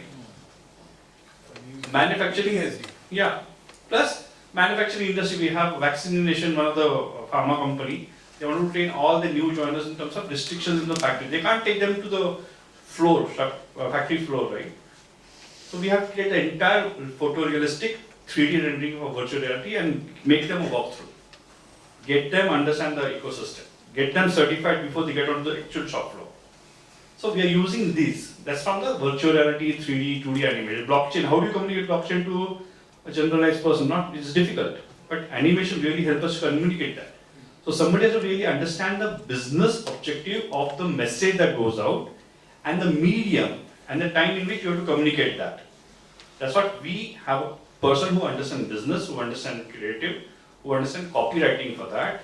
And then we have visualizers, animators who communicate that message in the right visual format. It can be 2D, it can be 3D. So all those things, at the end creativity is there, but it has to be backed by technology, but domain understanding, and it's a teamwork always. It's not one-man job ever. So ensure that you have to get those role plays. As I said, when you have a project, give them a researcher role, give them a designer role, give them a brand analyst, or give a CMO role. A role play activity really helps what you have, the group discussions you have, it would definitely work. And keep the same group, rotate the roles. So one person will understand all the 5 different roles in the same group. And learning will be, and you will be able to know who does what. I do the same thing. When I get people on board from fresher, we do the finishing school training. To using the, we don't teach them the basic fundamentals. We use how to apply those principles into your real-time situation using software. Brainstorming, we are using Mural, Miro, whiteboarding exercise pretty fast. We don't use post-its anymore. You have those Mural which have those post-its. It's much faster, plus you can document it. It's documented automatically. Imagine you don't have to write those. You have, I at times use Otter to document my calls. Just keep the phone on, my notes are ready, along with the speaker. So all those technologies really helping you. So how to make notes? Very difficult, right? I know you can make notes, but then you might miss out because you get distracted. This is really helping me out. So yeah, technology is available for sure. And while interviewing, selecting people, that presence of mind, defense design, and able to, interpret if at all you give a problem on the fly. It's very, very important. If you're able to do that, it'll be fantastic. Please get your people at least trained in the basic tools. I know tools, they think that they are the masters in tools, they do design. No. Tools are always, or software or technology will be always, help them expedite their thought process to deliver the content. Creativity is already in your mind. So if you bring a mix in the crowd, we have researchers, we have architects also into the design team. Because they think from space design. It helps us information design, information hierarchy, in terms of research, approach to looking at a particular given space. If we talk about physical space, we talk about digital space. How do you use it? How do you attract it? And then have brand on top of it. Nothing is different. In fact, I used to preach that how you start from blueprinting. From an open piece of land, what do you want to do with it? What do you consider in the open piece of land based on what you have around it? That to make maximize out of it. It's a hospital or an apartment or a mall or a whatever recreation center. Based on what is the maximum return of investment, you do it. And everything goes exactly the same way how you build in experience design. I guess all in all, if you are able to do that, bridge the gap, we are there to accept people. And the demand is when I'm talking about Cognizant, I'm representing Cognizant. Imagine that all software industries are having the same demand. I can do multiple scale across geographies and across media. So every bank has a design department. Every insurance company has a department. Every retail consumer good has a department. Everybody has everything. It's just like how do you tweak that domain understanding? Now customers are asking, okay, give me a designer who has BFS experience. So they're easy to communicate their problems. So that is happening over a period of time. If basic skills are ready, they can drive their career. Adobe has a tool which we call Design Systems. It helps to standardize graphics brand across regions, right? Customers had problems. Kimberly Clark, we had a customer, straight away taking name. Product is launched in the US. They have to ensure that the communication goes down to the lowest, I can say, developing countries. Messages change. By the time the data is provided to them, the message is lost. The campaign is over. So because of these digital systems or technology, the campaign can be launched globally at one time, at a specific interval. So it's a fast paced and accessible. And our governance also, because management also problem. In design, management becomes a problem, right? Who is doing what task? Where is it in the ecosystem? I started a task today, I have to deliver tomorrow. Copywriter has to do content, illustrator has to do illustration. When are you going to come get my detail? It's difficult to do manually over email or Excel sheet. Workfront is helping us doing that also. So these softwares are helping us doing management, creative content creation, orchestration, delivery, marketing, and measurement also. So it's a huge business, I can say, how we use creativity, design, and then how we help achieve the business objective across various stacks. It's a very unique way the technology is helping us. Surface, when they acquired, is really helping us getting the AR, VR stuff pretty neat to the quality that they're expecting. That's why we have won one of the life science, the pharmaceutical project for the factory, vaccine manufacturing. Because of the surface, because the quality, the realistic feel was achieved because of that. CAD files are anyways available, easy to import, create the content. You just have to tweak it to our needs. As I said, a robotic, I have to demonstrate in e-learning. I don't have to create the CAD file again. I can just buy it, get it from the customer, 3D CAD file. I break it apart in pieces and show how to assemble it together, how to animate, how to maintain it, and all the stuff. Plus, we have AI, which really helps behind the scene because one file format will not meet all the demands. Because efficiency is very high. So one file format can change into multiple, even if you can change it to a script code file, ASCII file, upload it, so it's faster to download. And it does the same job. Because the channel in which it's consumed, the media doesn't translate, right? So we have to make that tweak to the file formats also. So you have to really understand wide file format, which channel, what bandwidth capacity, the non-functional requirement, technical term from us is very important, which most of them miss out.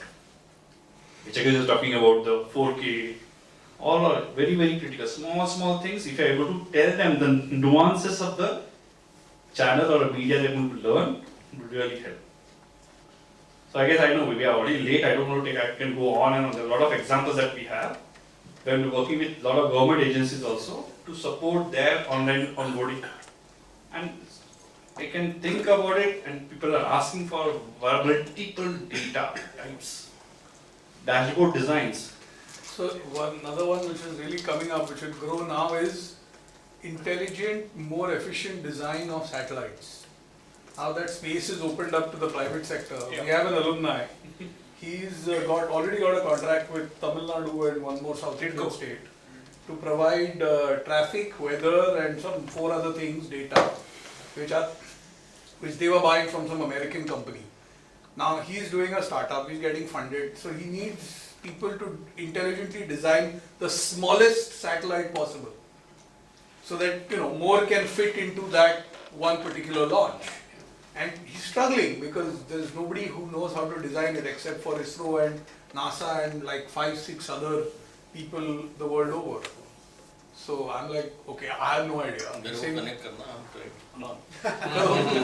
One more thing I want to tell you, that the way IT has changed, right? Earlier it used to get requirement end to end. ये form भरना है, इसमें ये details भरना है और ये submit करना है. So the business requirement document, called BRD or FSD, functional specification document, that is ruled out now. They are behind the scene now. The designer is in front. Designer leads the conversation. It's a boardroom conversation. Yeah, Short. they sit with the key stakeholders, C-level executives who are sponsors for the particular product to be uploaded in the market, created, and then get it validated them first, then with the domain expert. Because domain expert design cannot learn domain, but yeah, there are people who can do a homework in the domain a bit to understand the terminology, and then the documentation happens, the logic and reasoning and technology that comes later. So designers have come on forefront. Earlier, designer were only, what they say is, they used to give us, but this is to be done, now do the screens. That's not going to happen. First design is happening, then the documentation is happening, then the development happens. And based on the development, what design requirements were given, they were tested with the actual set of users. So persona, user journeys, journey maps, use cases are very, very, very, very critical. And there are tools that are generating this amazing journey maps and all that stuff. So I guess if you are able to tell them, because in every space that you're talking about, journey maps are going to be critical, users are going to be critical, the persona approaching a particular application or design can be multiple, right? It can be end user of any age group, it can be a senior, if you are saying in our corporate world, you have a boss and you have 10 levels below, all of them are accessing the same application. How to customize it based on the needs? So user persona, user journey and its expectations, KPIs, key performance indicators are going to be critical. Data is driving design again, automation, hyper-personalization. So that's a different facet of design we are consuming in the IT sector of the world. And we are enablers for businesses which are growing, they're demanding, and actually when the pandemic hit, the demand was very, very extremely high for designers to be on the go, changing the experiences, because people are not going in shopping malls. The journey maps will change, right? Completely. So they were not That's doing the pendulum I was talking about initially. completely, but now people are used to it. They order something. If you see the DMart shops have come up everywhere, right? So we earlier used to go to the DMart shop and buy. Now you can just order. They will deliver it near your shop. You pick it up from there. Convenience stores. So all those things have come up because people don't want to go to the shop because travel distance takes time.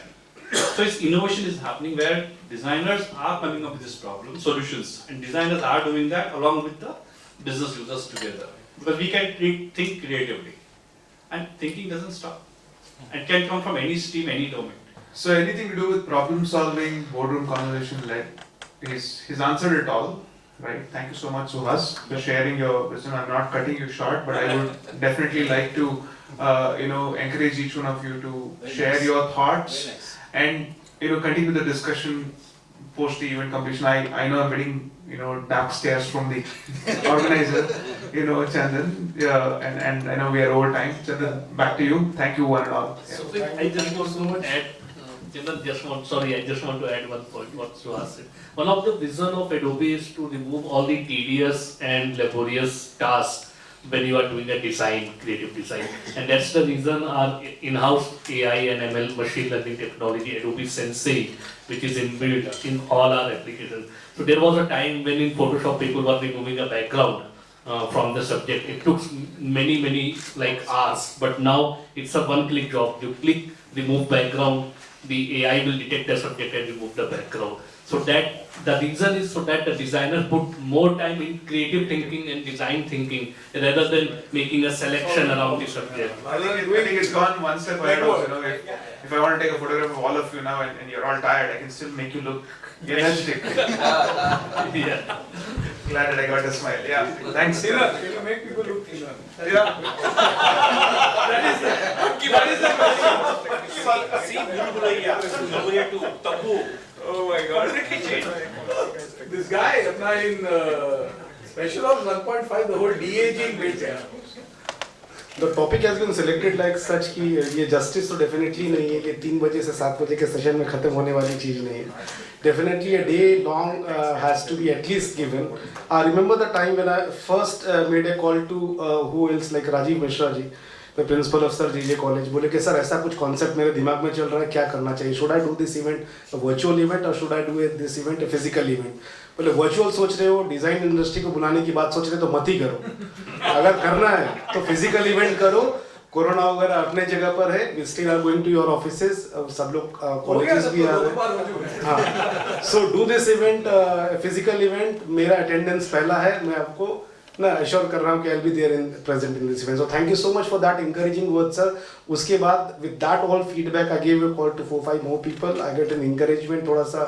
Then I communicated to Supreet and the team कि बोला कि yeah, we are on with this event. People are encouraged and enthusiastic to have this kind of forum, especially for the design education sector. It was a great learning experience. Absolutely, sir. So मैं थोड़ा शायरी लिखने का भी आदी हूँ तो कहीं से मैंने कुछ कॉपी पेस्ट करके कि यूं ही नहीं मिलती राहों को मंजिल, यूं ही नहीं मिलती राहों को मंजिल, एक जुनून सा दिल में जगाना होता है. यूं ही नहीं मिलती राहों को मंजिल, एक जुनून सा दिल पे जगाना होता है. पूछा चिड़िया से कैसे बनाया आशियाना, पूछा चिड़िया से कि कैसे बनाया ये आशियाना. बोली भरनी पड़ती है उड़ान बार बार और तिनका तिनका बार बार उठाना पड़ता है. So that is how we all industry stalwarts, specifically from the design sector, has been sailing off through the difficult times in this VUCA world, and we have been proving every then and now what new innovation is coming, and it is only hats off to the design industry and the technology industry, which has made the non-technical technology industry to enable the technology in their whatever persona. जिन्होंने adopt कर लिया वो sail off हुए, जिन्होंने adopt नहीं किया वो फिर wipe off हो गए. So this is how the small startup of ArdorComm Media, where I was also enthusiastic, having my 18 rich experience in the industry into the specifically media. I was almost for 5 years in Times of India, 5 years with Sakal Media Group, Infosys, SBI Life, Quicker, you name all the big giants of the industry. And then I realized when I was in the COVID bed for 25 days in Dinanath Mangeshkar Hospital, the first attempt of COVID which hit me, and my lungs was all wet, and I was difficult to have even a breathe. A small attack came in the night, and when I was seeing only of my age group in that entire dormitory of 25 people, I somehow managed to get a bed. 5 people died in front of me. I saw that कि यार ये तो काम करते करते who is knowing me as in what persona they are knowing me. So whatever I have earned from this industry in this 18 years as an executive representing different organization, now is the time to give back to the industry. So hence I thought why not to take the benefit of this VUCA phase and of this COVID time and start being an entrepreneur. And then the journey of my ArdorComm started being a social entrepreneur. And the way people who are being, because of the companies getting shut down or the non-performance people who are getting, moved out of the system, I tried to somehow catch all those people, those who could not perform in the physical environment. Can they perform in the digital environment?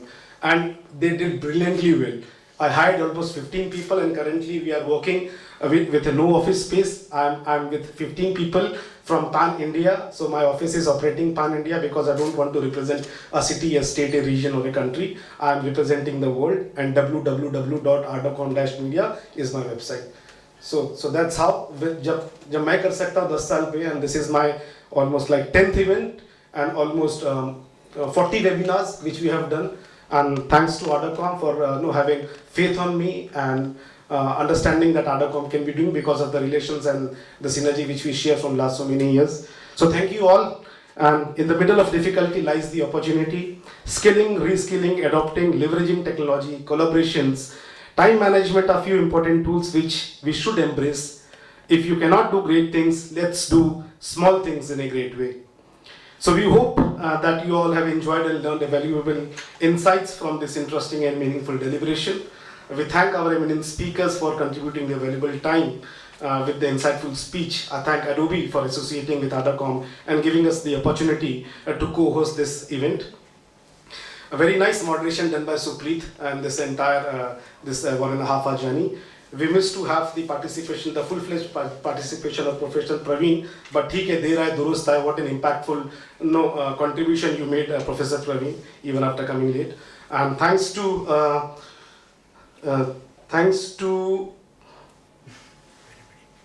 Muhammad Yaman, a wonderful presentation. Many of the things I was aware of, 20% I was knowing, but 80% I was not knowing. So thank you for giving me that insightful presentation in such a brief standard of time, being supported by Supreet as well. So, and at last there was a shift of the industry talk of Suhas Bindreji after Adobe, but in that 10 minutes justice, sir, I'm so sorry I gave you only this much of time, but definitely आप आ रहे हो और मेरे inaugural speech में आपका मैं like एक slot तो रखना ही है मुझे, whatever physical event which I'm doing. So with this, we are through with this event. Thank you so much for making this event so fruitful, lively and interesting. So keep following our social media handles. It's like ArdorComm-media.com. And with the word of ArdorComm, you can find us on Twitter, Facebook, LinkedIn and Instagram, even on YouTube. बहुत less users हैं क्योंकि 10 years के baby startup में I could not add much user, but whatever user which you are having is organic user. कुछ tools नहीं खरीदा है जिससे 1 लाख likes आ जाते हैं, वैसा नहीं है. Whatever limited people are there, all are my earned and people as speakers, as a guest, as partners in corporate. So our upcoming sessions are equally engaging and interesting. We'll meet again soon. Stay safe and stay in a positive environment. And before saying namaste, there is a small felicitation which I would like to present to all the eminent speakers and the stalwarts of the industry over here. It is for appreciating your special contribution and your exemplary contribution in the field of education which you are doing. So can we start with the felicitation ceremony over here? So with this, may I invite Supreet to kindly share the dice with me for presenting this token of small appreciation to these speakers. May I invite Ashish or over here, if you can just announce the name. So Ashish Jain is the co-founder of ArdorComm Media. He's the COO of ArdorComm Media, and this is the guy who we dreamt of launching ArdorComm Media. So Ashish is operating the regional office from Delhi, and I am operating the head office from Pune. So over to you, Ashish. Thank you, Chandan sir. So let's start the felicitation ceremony. And the first name is Mr. Ashish Kulkarni. Sir. No, I think so this is the stage. Let us come and have it. Because we have a background and there is a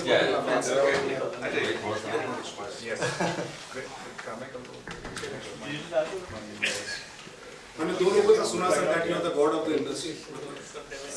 So let's clap for these dignitaries.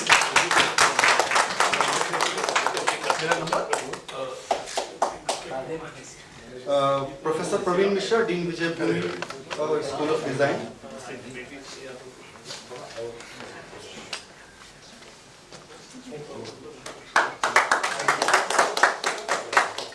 Thank you, Vijay. Valuable inputs. Thank you. Rajiv Mishra sir, Principal sir, JJ College of Architects.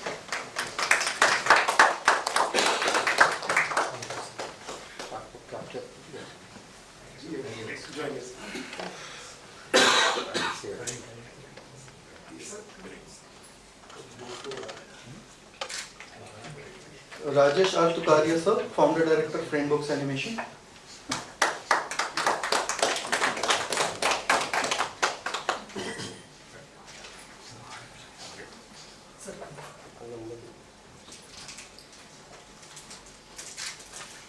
Professor V. N. Rajshekharan Pillai sir, Vice Chancellor, Somaya Vidya University.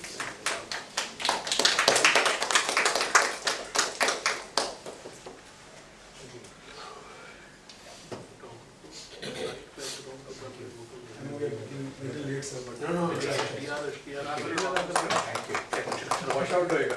If the flash is not, if his flash is not strong enough, wash out हो जाएगा. Professor Manoj Pramar sir, Director KRVIA.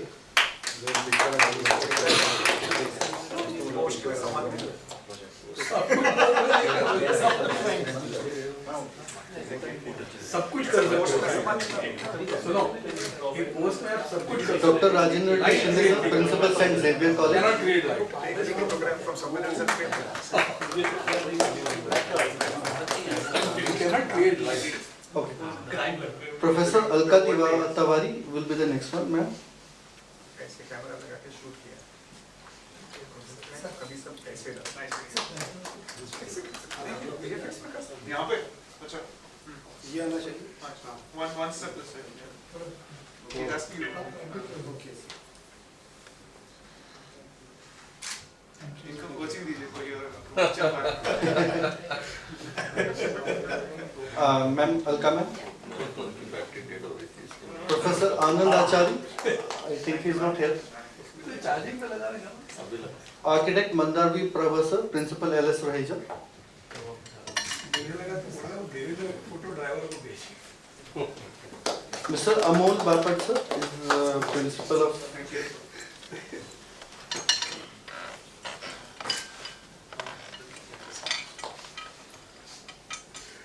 Dr. Alam Sheikh sir.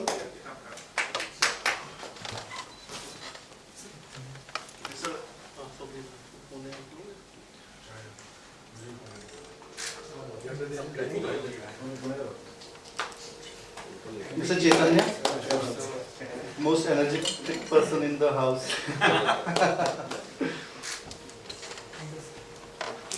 most animated person. Actually. Sanjeev Kapoor. Mr. Sanjeev Kapoor. Mr. Abhir H.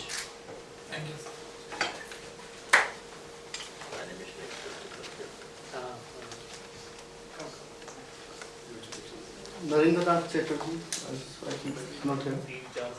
Mr. Arun Narvekar, I think he's also not here. Mr. Rohit More. Please come. Join the party of Mumbai. Mohammad Yaman is afterwards. So Rohit, in case if you don't know, he's part of my team. He's been in the academics field for almost 15 years. He joined Adobe representing the West Adobe. Thank you.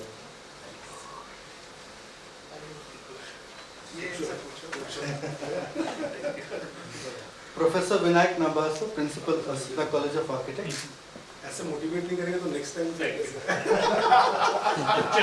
this is to elevate your level. He's blocking the commercial versus academic timeline. Yes, Mr. Professor, Professor Vinayak Nabasa, Asmita College of Architects, Principal. Suhas Bandre, sir, Director of Design Initiative.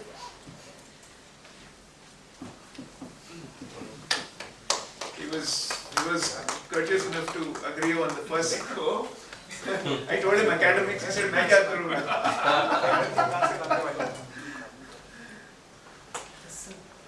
Ms. Binti Singh, Dean Researcher, Kamala Thank you, Reja. Thank you.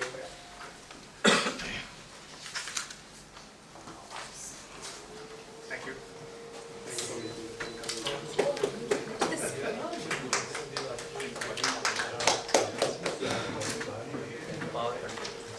And the last is Mr. Suprit Nagara, sir.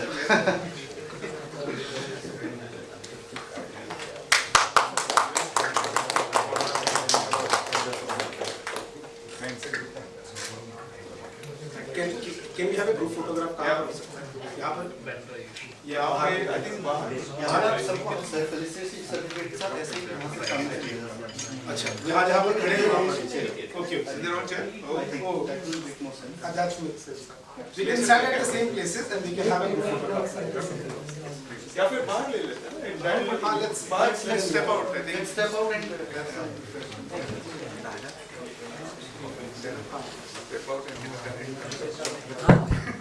So with the certificates we can have a small photograph, a group photograph, and then we break for cocktails and networking dinner.